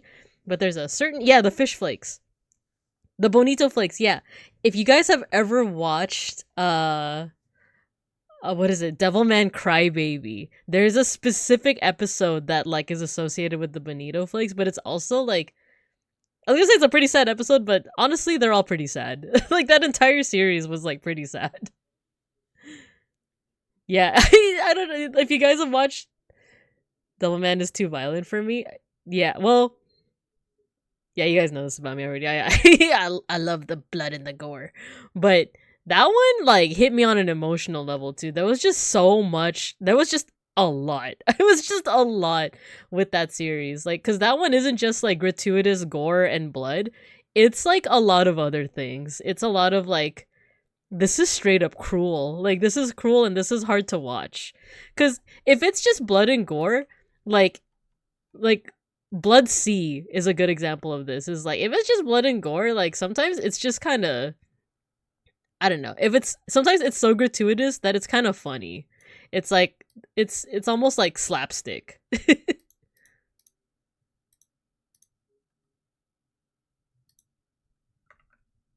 Yeah, let's do that. Let's do that as the banana. But then there's Devilman Crybaby is different, man. Like Devilman Crybaby is like, this is pain. This is like actual pain. I am feeling pain right now. Yeah, bear. Oh my gosh, I pieced out after the first gross thing I saw. That's fair. This is fair. I totally get it. Isn't there the part of the show, the original, that the kid gets shot? That isn't even like the worst thing. Like there's a lot. There's a lot that like hurt my heart. Like, gore's funny, but that one, yeah, exactly. Like I think I was reading your comment when I said that. Bear. But yeah, the like everything that happens to some of those characters, like that hurt. Like that hurt my soul. That hurt my heart. Acute suffering, yeah. Even thinking about it gives me a pit in my stomach. Yeah, I think Bear, do you know the episode that I'm talking about with the bonito flakes? Because it's the bonito flakes themselves are like an innocent thing, but it's the start of an episode that progressively gets like worse and worse. And it's like, oh my god, just thinking about these bonito flakes like gets me like really sad. Another anime that is kind of like, oh, it's a manga. But like another manga slash anime that also does that is Bokura no and Narutaru. They're made by the same author, and I don't know if this guy's just some kind of freak, but like it's, both those stories have to do with kids basically going through a lot of hardship, but it's like supernatural hardship, but it's also kind of like real hardship. And like, when I say that, I don't know if he's a freak, it's because like each of the stories of the kids are very well written. Like their stories are very well written, but there's just like a lot of suffering. Never read Bokura no and Naruto. No, not those. Here, Bokura no, which I think it's translated as hours. Bokura no and Narutaru. Every little thing I do. There we go. In the Kokoro, yeah. Like, that one was like suffering. And like content warning, there's like, especially if you're affected by like bad things happening to kids, like that one's really, like that one's really bad.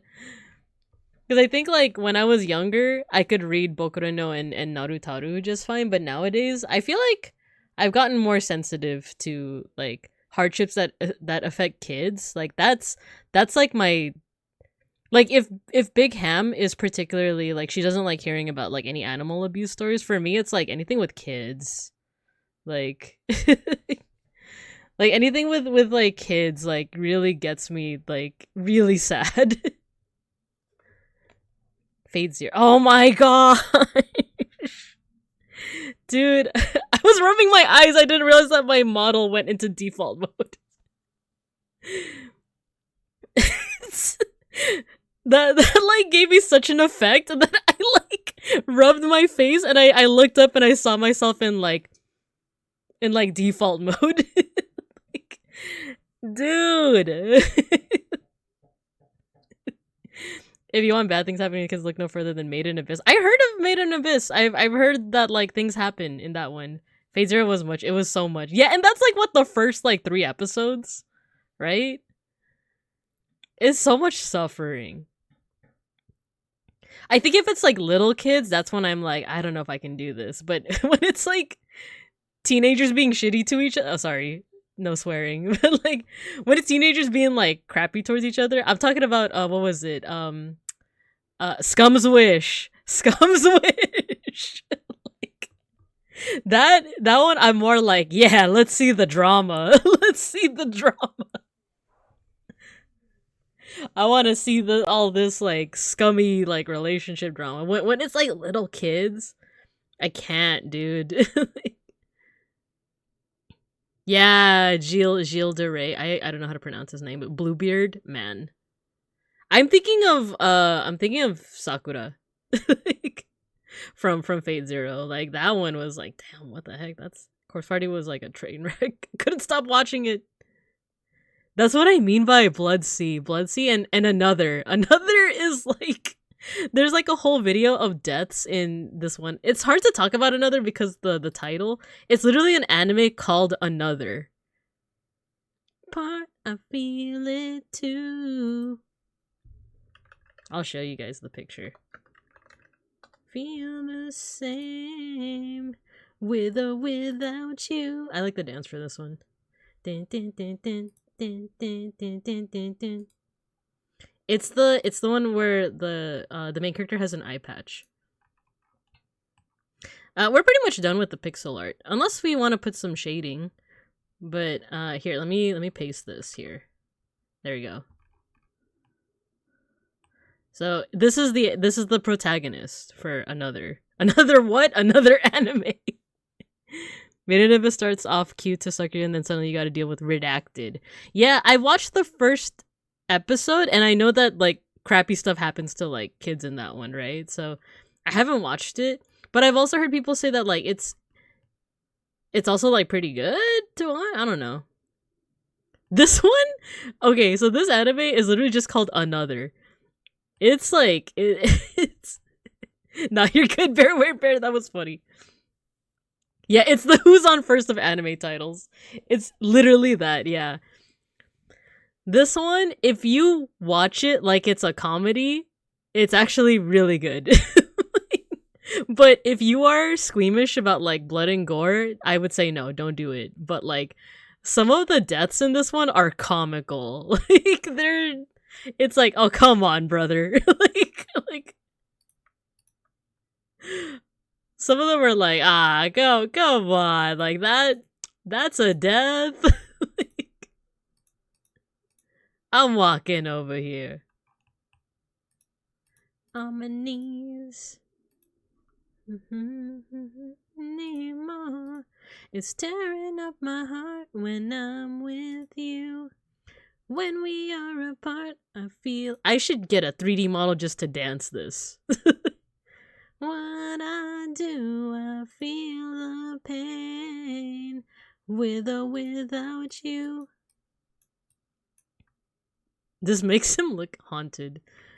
Like not haunted as in like he's possessed by a ghost, but like it looks like he's just like, what did you say? I feel the pain with or without you. Bam, bam, bam, bam. I could also add a little bit more detail on him by doing a little bit of what's that called again? It's like a pixel art technique. It's not dithering. What is it called? I'm gonna add another like shading color. I'm gonna do this. I think it is dithering actually. And no matter what I do, I feel the pain with or without you.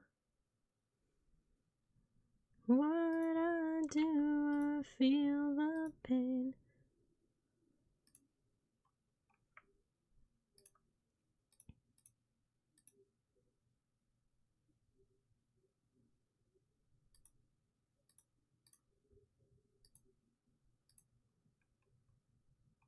he's like gonna become the most detailed. He's gonna be like the most detailed out of like all of the pixel art.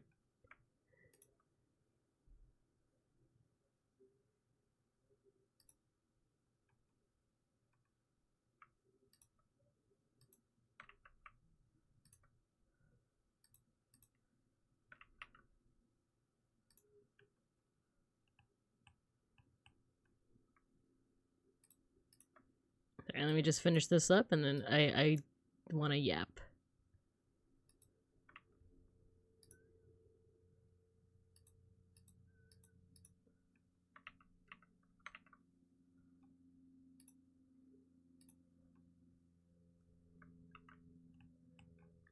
Okay, I think we're good.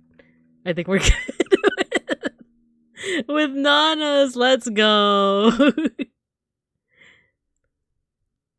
It's like the extra shading. It's like the extra shading. I've tried to watch it so many times and I fall asleep. For Another or High School of the Dead, because High School of the Dead I actually haven't tried it, but because I kind of wrote it off as like you know, just fan service and whatnot. Because I've seen the GIF. I've seen the bullet GIF.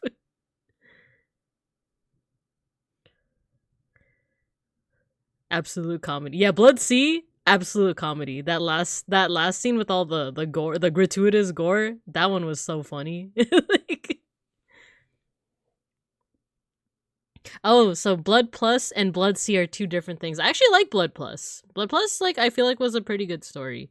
Blood Sea is the one that's like funny. Made in Abyss is really good. I can't wait for 100 years from now, but when the next season drops. But holy hell, it's not for the squeamers. Some truly forked up shoot happens to those poor kids. That's why I'm conflicted, right? Because I hear that it's really good, but like I said, I don't know if I could deal with like you know, bad things happening to kiddos anymore. Yeah, I think Matthew said it earlier, because you're a teacher. Yeah, it's like because I'm a teacher, but also because I'm a big sister and like I don't know, like there's something about like the little ones where like they're just so cute, and like I hate using the word like pure, but like the idea of anything bad happening to like little kids just like makes me really sad, but also makes me kind of mad, you know? So, I don't know. I don't want to really go into it, but man, it's giving me Navy SEAL copy pasta. High School of the Dead is a comedy. Yeah. Like, yeah. Another. Oh, yeah. I could see that. I could see that. Like, for if you not only can bear but like you know, get a kick out of the gore, I would say check it out just to see what the death of the day is. There's just one that gets me every time. It's the beach episode. The beach episode and the final episode of Another. Also, hello Mega Bronson. You got your sticker. Oh yeah, how was the ramen? How was the ramen? DJ Khaled, another one. The final episode of Another has such a funny compilation of deaths.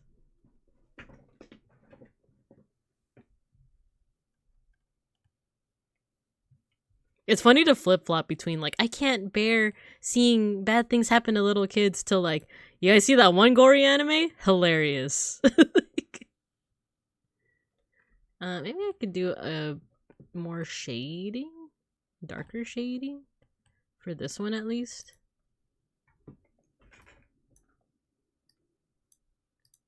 Yeah, let's see if this complements Donchi's color palette a little bit more.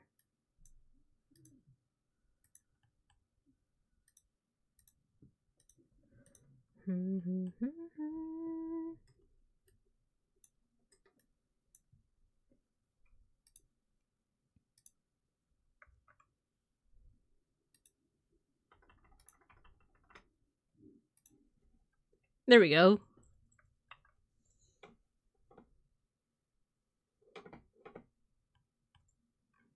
Okay, I think we're good. I think we're good at this point with our pixel art of Nana and Danchi. The ramen was a lot better than I expected. Nice! Does the same apply to teenagers? Not exactly. Like IRL, yes, of course. Like IRL, like seeing teenagers, like, you know, any like crappy things happening to them. Yeah, but in like anime, it's like it depends, right? It kind of depends. Getting anime is chock full of teenagers getting wrecked. Yeah, gonna bounce. Have a lovely stream. Thanks for stopping by, Goji. Thank you.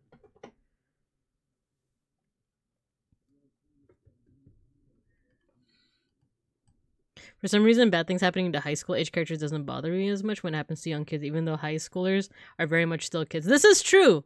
Yeah, this is true. I think it depends on the context, right? Like, but I fully agree, Vite Height. I fully agree because like I can't really like elaborate on why it's different.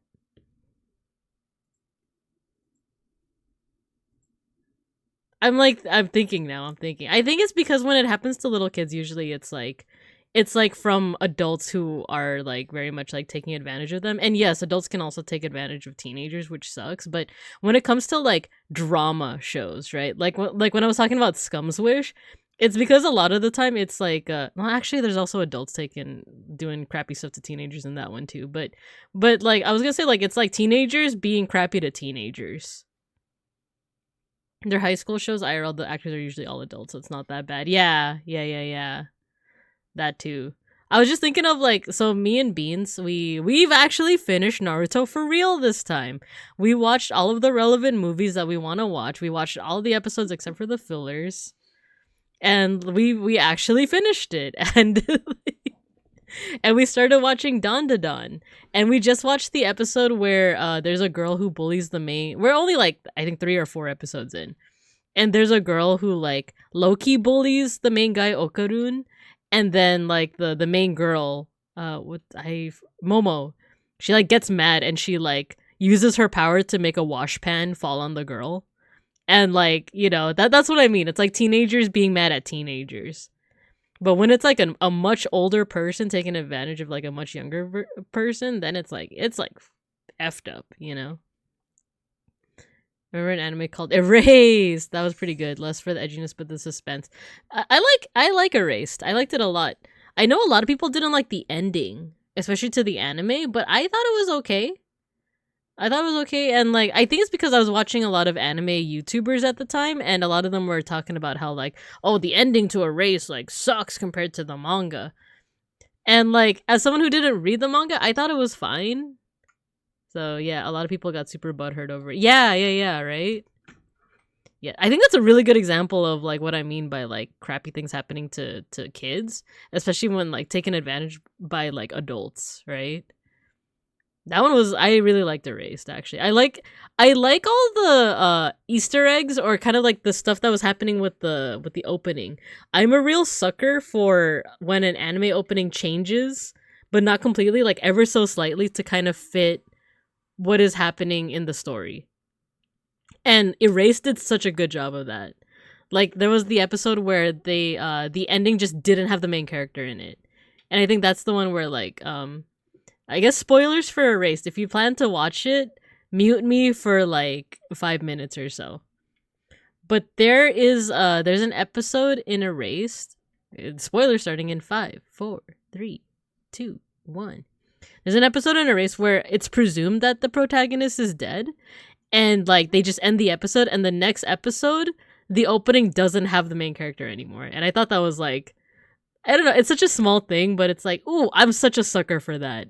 Like, I love that so much.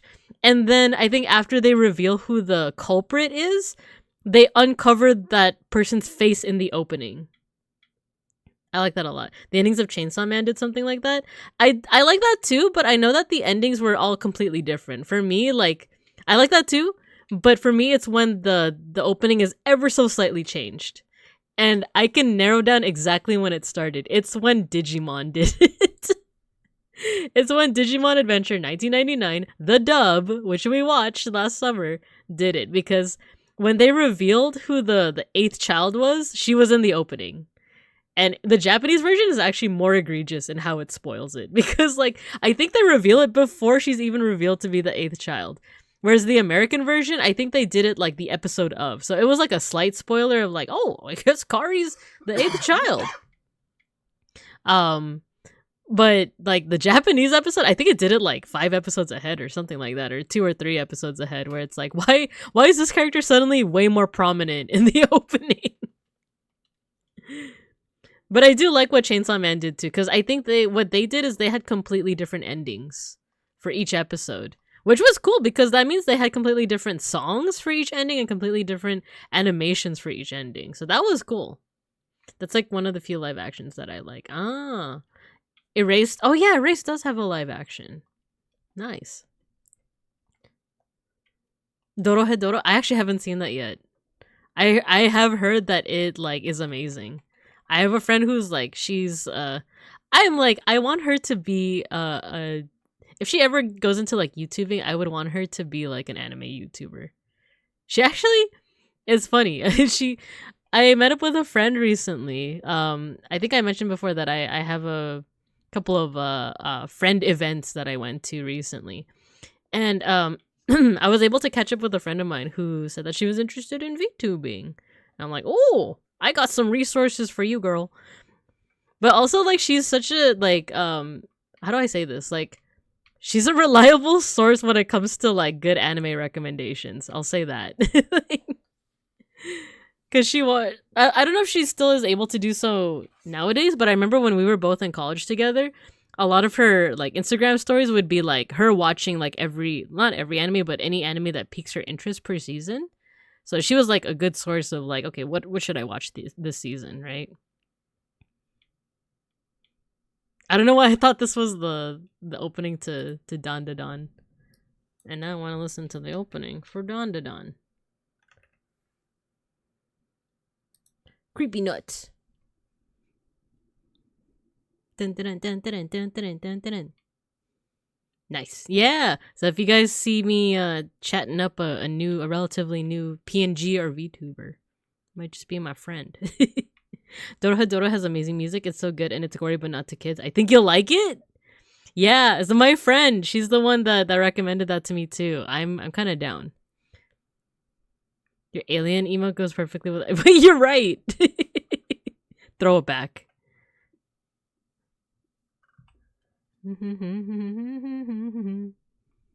So another thing about me and Beans finishing Naruto is that he's laughing. He's laughing because he knows what I'm gonna say. He hates Boruto. He like really hates Boruto.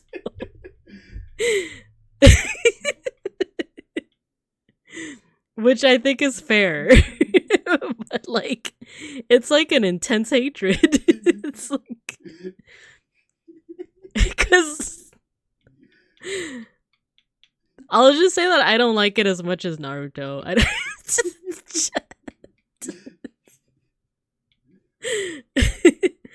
don't like it that much, but like I wouldn't go as far as to say that I like hated the emotes. The hands. The hands floating up are so funny. I wonder if it'd be different to watch Boruto first, then Naruto. Bear got hands. That was Mega Bronson that said that last part. I don't know, it's just funny because I'm just like, I didn't like Boruto that much. I'm interested in certain characters, but I didn't like it that much. And then compared to Beans, who's like, I hate it. Like with a passion, I hate it.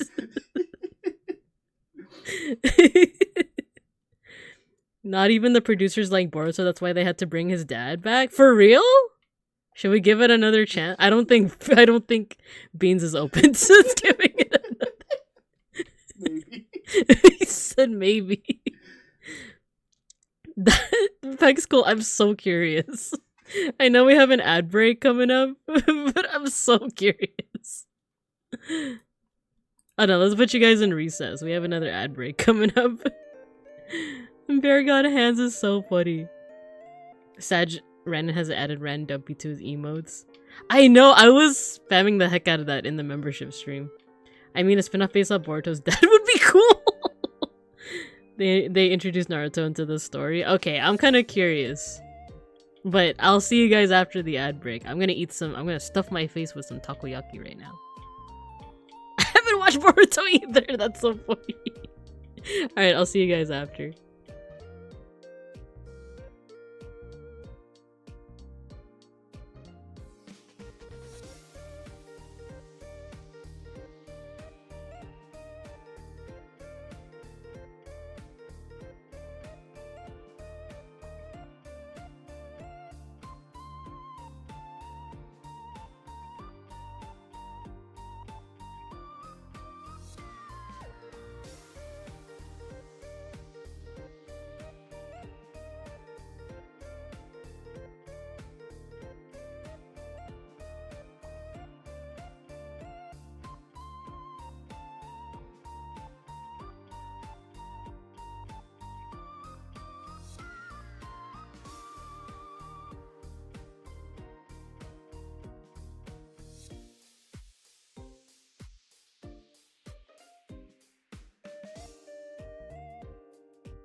Welcome back. You guys didn't eat any cars. I'm proud of you. Good job. You didn't start Boruto either. All I heard is that it's bad, then good, then bad again, maybe? Dang, that was Mega Bronson. That's Damn. I'm so curious because I kind of spoiled myself on certain parts of Boruto. Like, I know who ends up, you know, who has kids, and like what becomes of certain characters. I know that there's a time skip. I'm curious, but unfortunately not enough to keep on like watching it. I was too busy reading about Boruto to eat tires. You were reading up, you were doing your homework. Thank you, Peck School. Thank you. I am curious because like there's certain things like I know what happens to. No, I don't want to. I know I've been dropping spoilers left and right, so I guess spoilers for Boruto. Spoilers for Boruto. Mute me for the next 5 minutes or so. Spoilers in 5, 4, 3, 2, 1. So Boruto's sister, Himawari, she becomes like the Jinchuriki. She becomes like the host of the Nine Tails. And I've seen like I like how her design. I like her. I like how she looks when she's kind of like in Nine Tails mode. I think it's really sick. But I think that's really late in the manga, and I don't know if I have the energy to get to that point. I want to know is what clan powers the kids get. Yeah, because I feel like that would be such a good opportunity to show, like, you know, for Tamari and Shikamaru's kid, right? Like, how do you mix wind powers with shadow powers, right? And, like, what else? I think Sai and Ino, like, I want to see how, like, they mix up, like, you know, inky powers with, like, mind control, right? Isn't that cool? Ninetales is just a family pet now. I heard that, and Shukaku. Shukaku's also, like, he gets cutified, doesn't he? I heard Boruto's dad is really cool. They should make a show about him. I think it would be a hit. I think it would be, like, a lot of episodes. But I think it'd be a hit.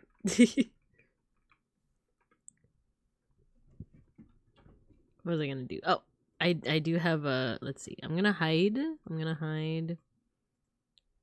my Ace Sprite for a bit because I want to bring up... Let's see how hard it would be or how easy it would be to... If I were to make like a Balatro pixel art for Randon. Is it this one?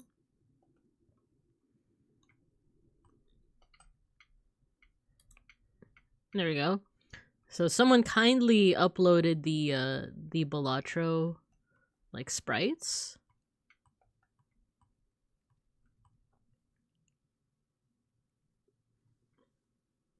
Which one is Shukaku? He's the one tail. He's Gaara's like sand spirit thing. He's like the raccoon / tanuki. Okay, so there's 4 different suits. There's the king, queen, and jack. I was thinking maybe just like pick one of these. Oh, and maybe like the ace should be like Orby, right? I've seen VTubers modding art of themselves into the Balatro deck. Ooh! But I don't know if I have enough for like the other, because like I was just gonna do like king is Randon, queen Casper, jack maybe Akashi, right? And then the ace would be Orby. But I don't know who the rest would be. Unless then it would just turn into like a Tempest thing. Gaara is a J-pop idol, so that makes sense. Wait, you mean the voice actor? Or are you talking about Gaara himself as a J-pop idol? Because I missed out on something. I guess I missed that filler arc. Queen should be Omina. Oh, true. True. You can squeeze Ribbler in there somewhere. Oh, true. Maybe it could be like Ribians for the king, Queen Omina, and Jack Big Ham. Gaara himself. Just look at him.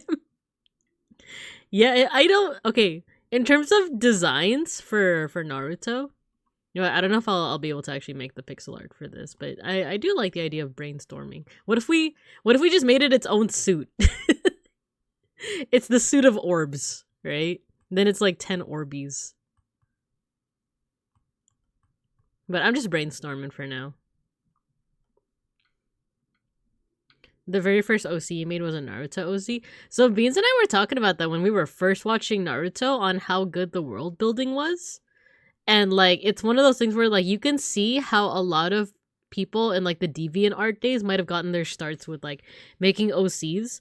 I feel like the mark of like a really good universe, a fictional universe, is like how easy it is to make your own OC, because then you could be like, oh, I'm from the Sand Village and my lore is that I'm the zero-tailed Jinchuriki, and you know, stuff like that, right? Like the world building is just so good that you could insert yourself, or you can insert an original character into it. Like I feel like that's why for example like Steven Universe had a lot of OCs, because you could just pick a gem, right? Pick a gem and like make an OC out of it. Hetalia, you could like choose your country. There were a lot of like Philippines OCs when I was in my 20s. With Bleach, you know, you can make your own Shinigami, and it's like, oh, as long as you adhere to the fact that like you have like a weapon. And oh wait, what is this song? This sounds familiar. This is Full Metal Alchemist, isn't it? Oh, it's Golden Time Lover. I love this one. Philippines mention. But yeah, I feel like Naruto is like the world building so good that you could be. Oh, you know what? Avatar would be another one, right? Like, or if not an OC, you can imagine yourself like you can ask questions like, what kind of bender would you be, right? Because I remember as a high schooler, I actually had a hard time because you know I was an astrology gal. I knew that I was a fire sign. So I was like, oh, obviously I'd be a firebender. But then the episode came out with bloodbending, and you know, me as like an edgy teenager is like, I want to be a bloodbender. I want to be edgy, you know? So now, as I am now, as Babinka Bear is now, what kind of bender would I be? Because if you do firebending, you can also do lightning bending, you can do energy bending. Or wait, I think energy is Avatar only, right? Honey bender! Wait, what would that be under? Would that be water? Because I know like trees are under. That's under water bending, right? Tree bending. Because there was like a group that like did tree bending, right? Earth bending helps you dig up ants. Wait, you're right. You're right. But what would honey bending be considered? What? Because it's made out of like bee secretions, right? The swamp people control. Yeah, it was the swamp people. Yeah, so that's under water bending. So if you're a water bender, you can heal, you could blood bend, and you can control trees. If you're an earth bender, you could do metals, and lava, right? Because what was his name in Legend of Korra? The two brothers. There was I keep wanting to say Lin. It's not Lin. What's his name? Like Bolin. Yeah. There we go. It's Bolin. I was close. Yeah. Mako, and Bolin. Wait, his name was pronounced Mako, right? I'm thinking of freaking Mako Tsunami from Yu-Gi-Oh. Yeah, it was Bolin. He could lava bend, right? Was that his whole thing? Like, is that he was able to lava bend? Earthbender, you can fix the cars. It was Mako. Okay. I was like, Mako Tsunami? The ocean will never leave me. Ocean? What are you working on? Oh, I was just brainstorming. I don't know if I'll actually work on it on stream, but I was thinking of making Randon into like Randon, Casper, and Akashi into like the King, Queen, and Jack, but I don't know if I'll do it on stream. Now I'm just yapping.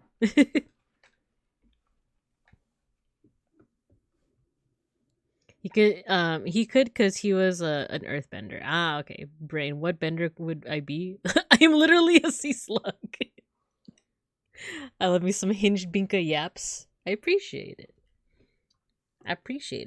You know what? I think I'm going to make my pure ref. In case I want to like show you guys more images, I'm just gonna make it bigger. Make it big.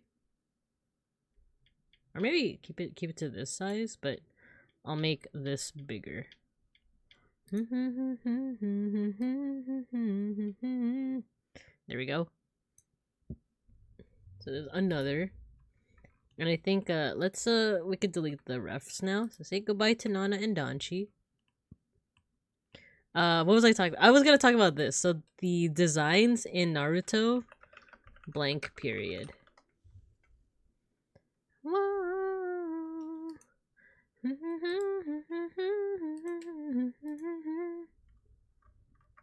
There we go. These are my favorite designs out of the whole series. It's during the whole arc where they're getting wedding gifts for Naruto and Hinata. Like, I like these designs the most. Because when it gets to Boruto, they ruin Choji. Like, they make him look like... I forgot how Beans described it. Like a fat Simon Pegg is how he described it. Shikamaru just looks like his dad. I don't remember what they... I think the girls were fine. But look at these designs! Like, I like these. I think the one I like most is Gaara. Because he's like... The whole, like, reason why I started talking about this is because Mega Bronson said that he looks like a J-Rock idol. I like this because it's a good mix of his design in Boruto and, like, early Naruto. Because, like, his hair... in early Naruto is like a lot more like spiky, it's stuck out, and then in Boruto it's all slicked down. He looks like the yes, I'll have your daughter home by 7 o'clock, sir. like that's what he looks like. Yeah, Rock Lee, I love Rock Lee. Is that 1010? Yeah, 1010's design is also really cute in this one. And then Matthew, I will get to the VGen thing shortly. But yeah. And then I kind of like the Sand siblings as a concept, right? Like as characters, right? I remember when I first watched them, I was like, they're siblings? They look nothing alike. They look nothing like each other, but it's a trick because Kankuro always has makeup on, right? And then Gaara's hair is like bright red. If it was just a little bit more brown, they would look a lot more alike. And then I guess 1010 looks more like her... I mean, not 1010. Tamari looks more like her mom.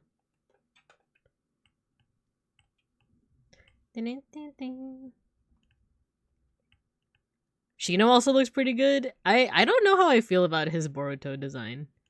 I like Kiba. He has the little fangies out. Isn't that cute? He looks more like a doggy. These designs are goated. I never answered the dog boy still looks stinky.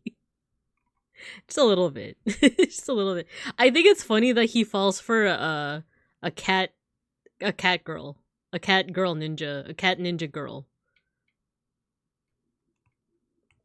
Sasuke is stinky. Okay, more Boruto spoilers here. Another thing that I really didn't like, I was talking about this with Beans, is Naruto's biggest dream. Like, the thing with Naruto is that he grew up as an orphan. He didn't know his parents, and like he was the happiest when he got to know his parents, right? Like, I love the song Shiopi. Stay with me. Anyway, so Naruto is happiest knowing about his family and being in a family. In the movie where he's temporarily put under the infinite Tsukiyomi, his biggest dream is to have a family, is to be with his parents. In Boruto, he is never with his family. I hate how Naruto looks in Boruto. You want to know how Beans describes it? Beans says that he looks like Bobby Hill. I don't know you. That's my purse. Beats is right. He looks like Bobby Hill as the Hokage. I just hate how like Naruto is like a negligent dad. At least in the beginning of Boruto. I don't know if he becomes better, because you guys are saying that he gets like reintroduced into the story. But, like, that just seems so out of character to me.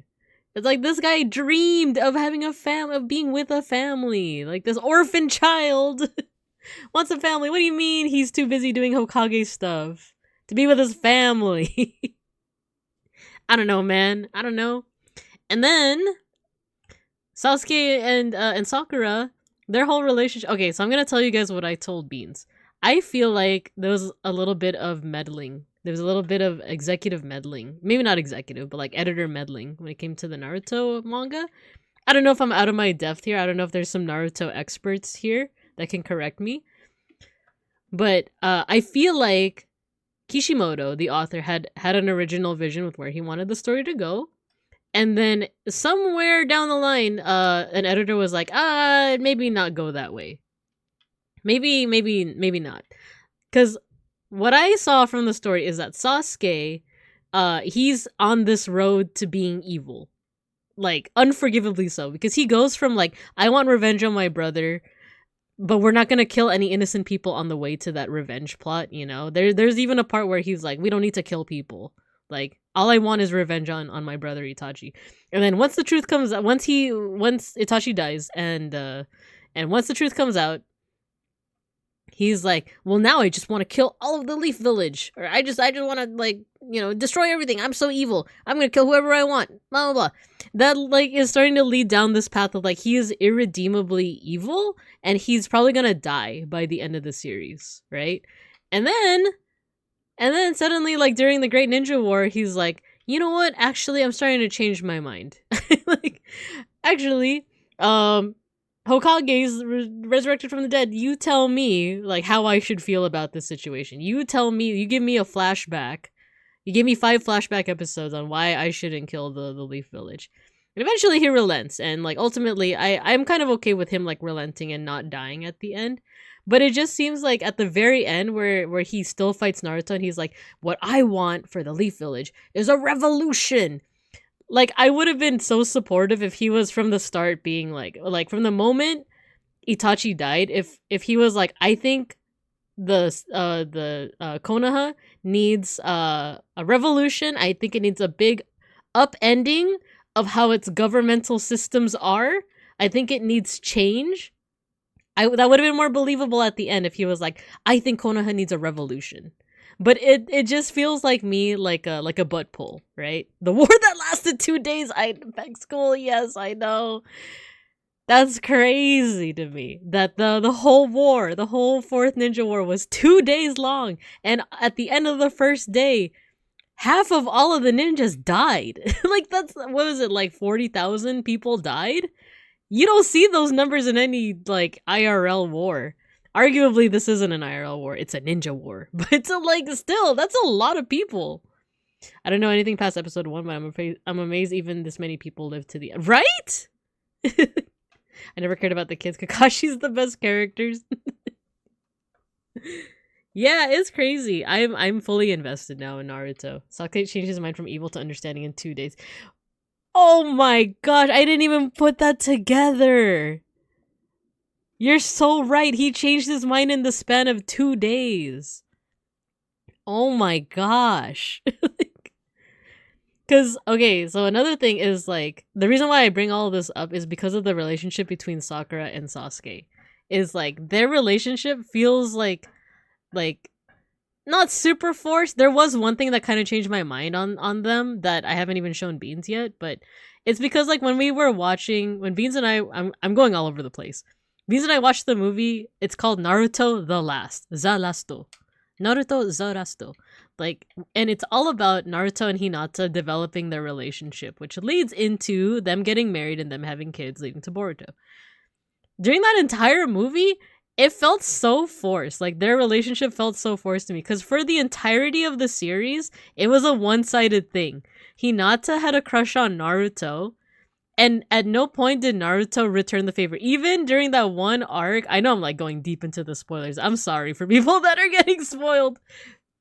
But there's this whole part in the Pain arc where Hinata admits her love to Naruto. She like, confesses, like, Naruto, I love you. And then she gets freaking totaled after. She gets, like, she freaking died. Like, not die, but, like, she's, like, on the verge of death. Like, Pain whooped her butt right after. She gets totaled. Like, so Naruto had no opportunity to, like, even, excuse me, I got so passionate. I inhaled some saliva. At no point does Naruto return the feelings. He can't even process it, because this is what he heard. Naruto, I love you. Like, she's gone. She's, like, totaled, right? She didn't die, but she, like, might as well have, right? That's what he saw. He had no time to process, like, oh, she just admitted that she likes me, I should say something in return. No, he went berserk, and he, like, you know, he went on with the rest of that fight. And at no point was he like, Hinata, I like you too. And at no point do we ever see that he develops feelings for her. It's not until that last movie that's supposed to be, like, in between the marriage arc and all of that stuff. It's not until then that he's like, oh, you know what? I do like her. Like, it felt so forced. It was like, oh, Sakura doesn't like me, so I guess I should go for the girl that does like me, you know? That's how it felt to me. And you're free to disagree. You're free to disagree, but that's just how it came off to me. It was like, at no point does it ever feel like he, like, returns his feelings to her until like, he kind of had to. Until it was at the very end and Kishimoto was like, okay, we gotta make some kids. we gotta make some kids here. So, let's see. Naruto and Spin the Wheel Hinata. Like, I always thought Sakura and Naruto should be together. That's what I'm saying. That's what I'm saying. Is like it feels like it ramped up, the entire story ramped up to Sakura and Naruto being together. And that's not even me as a shipper talking, because me and the shipper talking is these two should have been together. It's Naruto and Sasuke. should have been together. Like, so me as a shipper, it's these two. Me as someone who watched the show, it felt like it was going towards Naruto going with Sakura. Like, it felt like it was going in that direction, right? And the reason why I say the whole thing of, like, I feel like there was some, like, editor meddling is because, like, I think Sasuke, this is what Bean said too, I feel like Sasuke was supposed to die at the end of the series. I feel like he was supposed to be so irredeemably evil that he was supposed to die. And these two were gonna be together, like Naruto and Sakura. Because the whole thing was like this whole arc of like Sakura realizing that like every time she chased after Sasuke, bad things happened. Right? Like she nearly gets killed. She like multiple times like she had this resolve to kill him, right? And then there was like, I don't know. There was just a lot.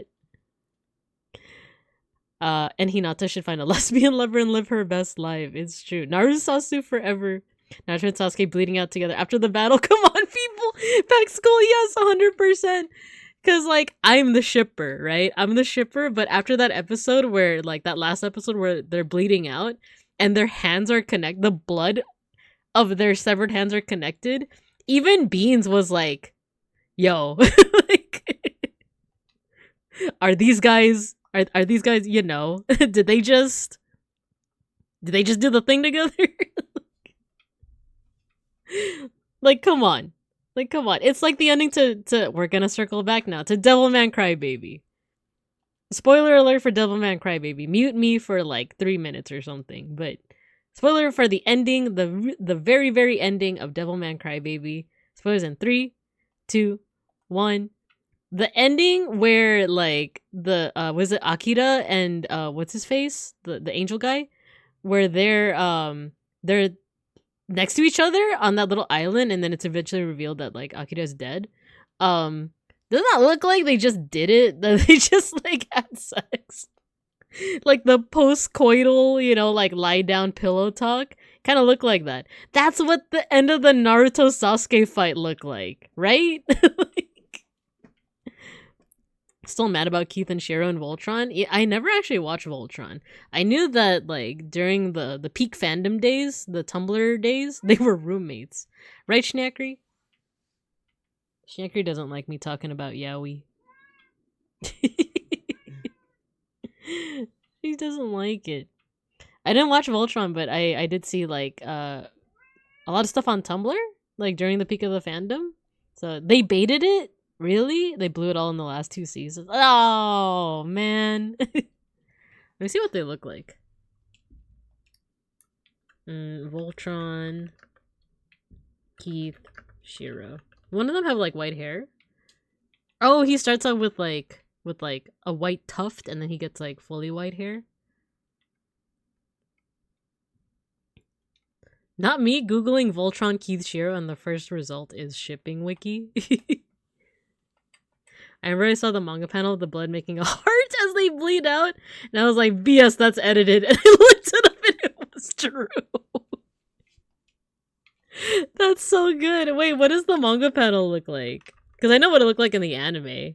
Sasuke, Naruto, arms, blood.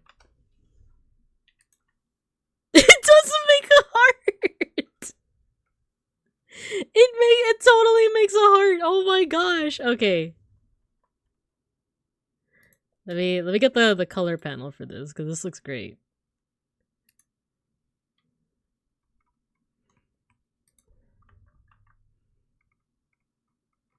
No way. No way it makes a heart.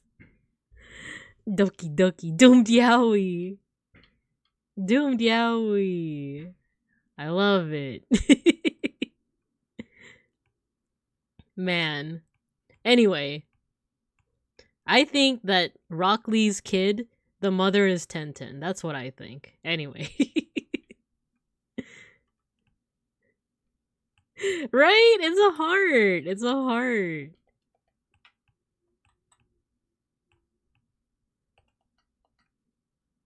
Alright, I ain't got nothing else. I ain't got nothing else to say after that.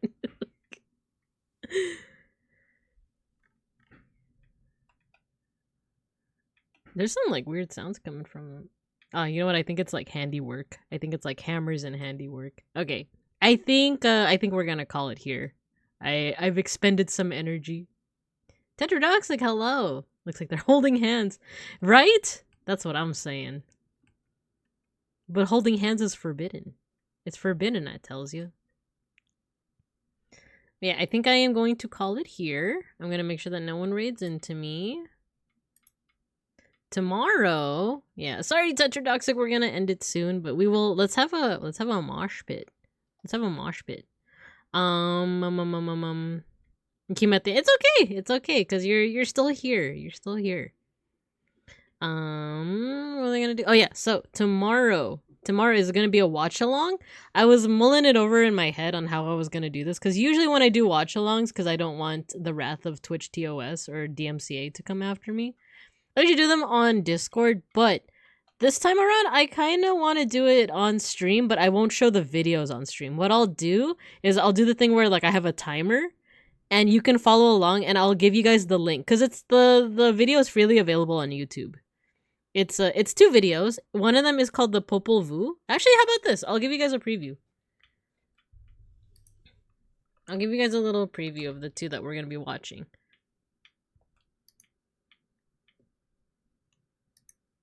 We watched the oh my god. We watched a little bit of it the other day, but give me a second.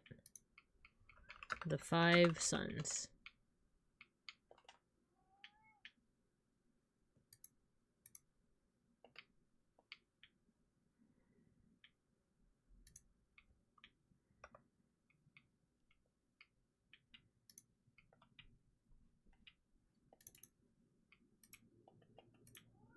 There we go.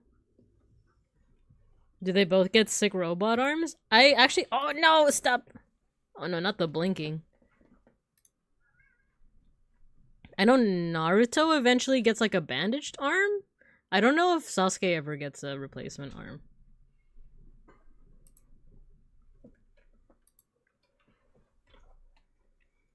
We're watching... Yeah, so we are going to watch 2 videos tomorrow together. So I'm gonna give you the links to these, but I actually have high def links as well.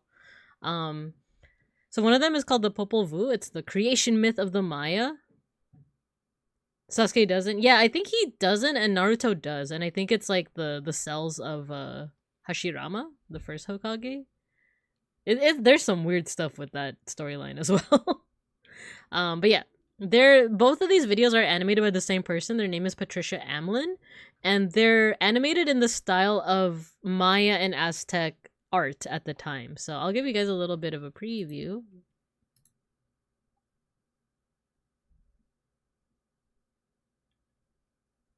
I think that's Maya. That's actual Maya language. Or is it not what? I think it's Maya. Which lots of people still speak nowadays.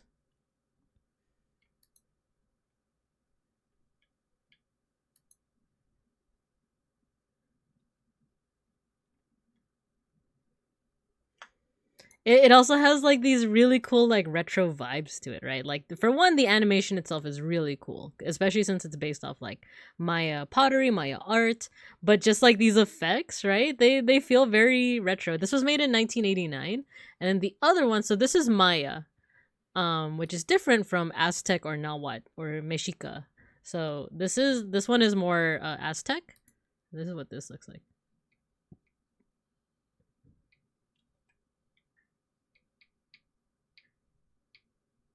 The freaking he just bonked him.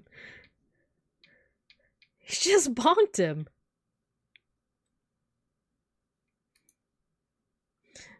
Yeah, exactly. Totally separate people. So like in my line of work, it's something that like we try to stress when we talk about like Aztec and Maya art, because people tend to lump them together, but they're completely separate peoples with different languages that I actually don't know if the languages are even related to each other. Because one of like Nahuatl is in the family of like Uto Azteca or something like that, and then Maya I think might be in its own language family. Get bonked, idiot. But yeah, yeah, people tend to, at least like if you don't go very much into like the Americas or or the history of the Americas, people do tend to like lump them together, especially like with the Inca, and the Inca aren't even on the same continent. Like, so when we did American civilization, we treated Aztec, Maya, and Inca as totally separate, which like a lot of schools do teach that. The only thing is that like, you know, depending on like if you're interested in history, people will tend to like, you know, like it's with any subject, whatever subject you're not super interested in, you might start to forget things, or you might start to like lump together certain things in your head. But I noticed that it is definitely a thing because of the similar time periods and because of the proximity to each other, that people will lump together a lot of what's called like the Mesoamerican. Hello, Kale. Hello. They'll lump together a lot of the Mesoamerican cultures together. So this includes the Maya, this includes the Aztecs, and even within the Aztecs themselves, they were an empire. I could talk about this more tomorrow as well for this stream, but like they were an empire, and they were a group. They were made up of like 3 kingdoms that like joined together basically. So each of those 3 kingdoms are also their own distinct culture, and then the people that like were not happy with that empire are also their own distinct culture with their own distinct languages. So yeah, it's something that like a lot of people tend to like lump them all together because there are similarities with, like, you know, they have good calendar systems, they have you know, like they are in the Americas, stuff like that. But yeah, they are very different from one another. I feel bad sometimes. I lived and learned Mexican history for 3 years as a kid, but it's all vacated my brain. No, yeah, I think that's fair, right? Like that also happens a lot with well, I can't even say with American history because I had to study that thing 3 times because of my degree. But it tends to happen, right? It tends to happen. Hello, Kale. Yeah, we're in the tail end, but it's okay. It's okay. Moment, but it is what it. Yeah, it's okay because yeah, we're gonna we finished our pixel art pretty quickly, and then we started yapping about Naruto. But tomorrow we're gonna actually be doing a watch along. So we're watching along the Maya origin story as well as the Aztec or Nahuatl origin story. Don't worry, Cielo, I'm Mexican. I don't know history to save my life. I think that's the cool part of learning about this stuff, because I didn't know any Filipino history until I was in college. I didn't grow up learning it. So so yeah. But yeah, let's I think that's about it. These mitts are also really cool. So also, I've been seeing a lot of GIFs because I follow a couple of like artists who do like Aztec style art, and they love this animation. There's just so much to enjoy.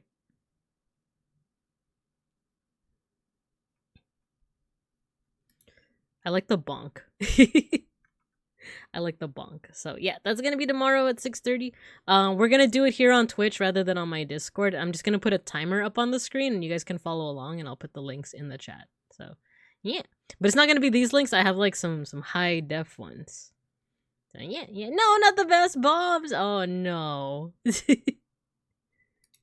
Okay, let's see what are we. Ooh, Bloodywood came out with a new song. I know what we're moshing to. All right, guys. You guys are new to the mosh. Oh no! Open up the pit.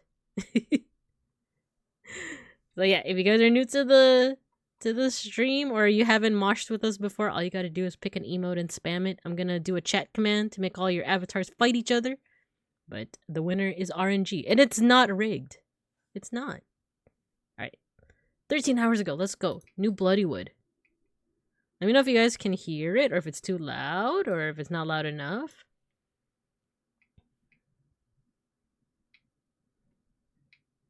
Ooh, fancy. Beneath the spices.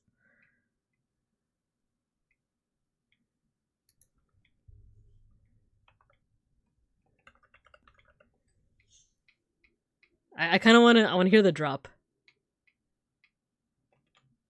Wait, what? Was that just a... That was a trailer!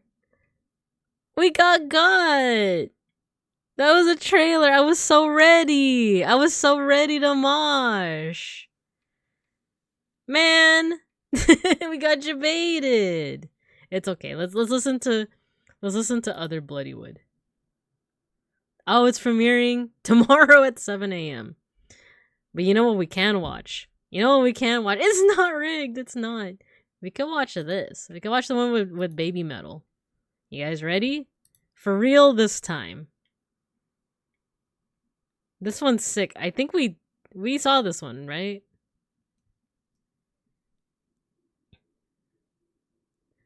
This one's sick. It has Baby Metal in it.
This animation goes hard. I like it.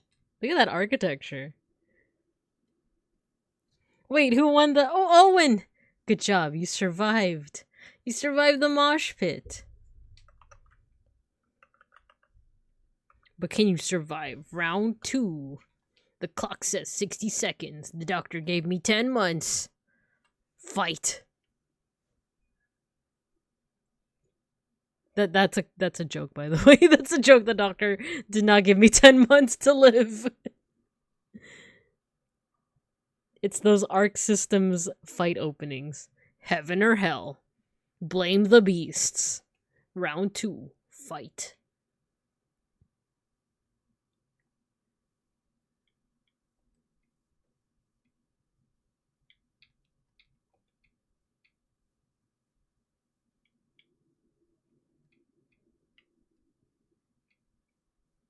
Yo, sick.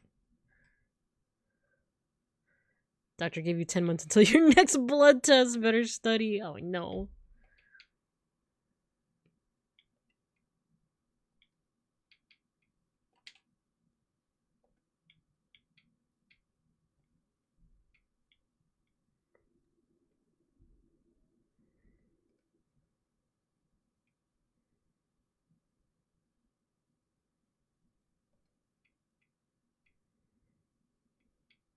Uh-oh. Oh, no. No, it's not rigged. It's not rigged. Look, I'll prove it to you guys. How much time do we have? 45 seconds? That's just enough time to prove that it's not rigged. That's the perfect amount of time, actually.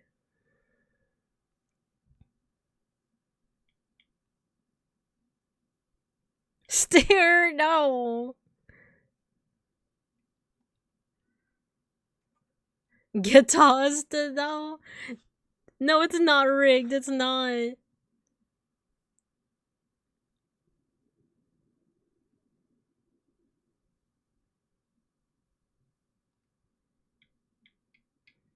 Okay, the timing was good, but ooh, what's Devil Loof? I'm gonna check that out after.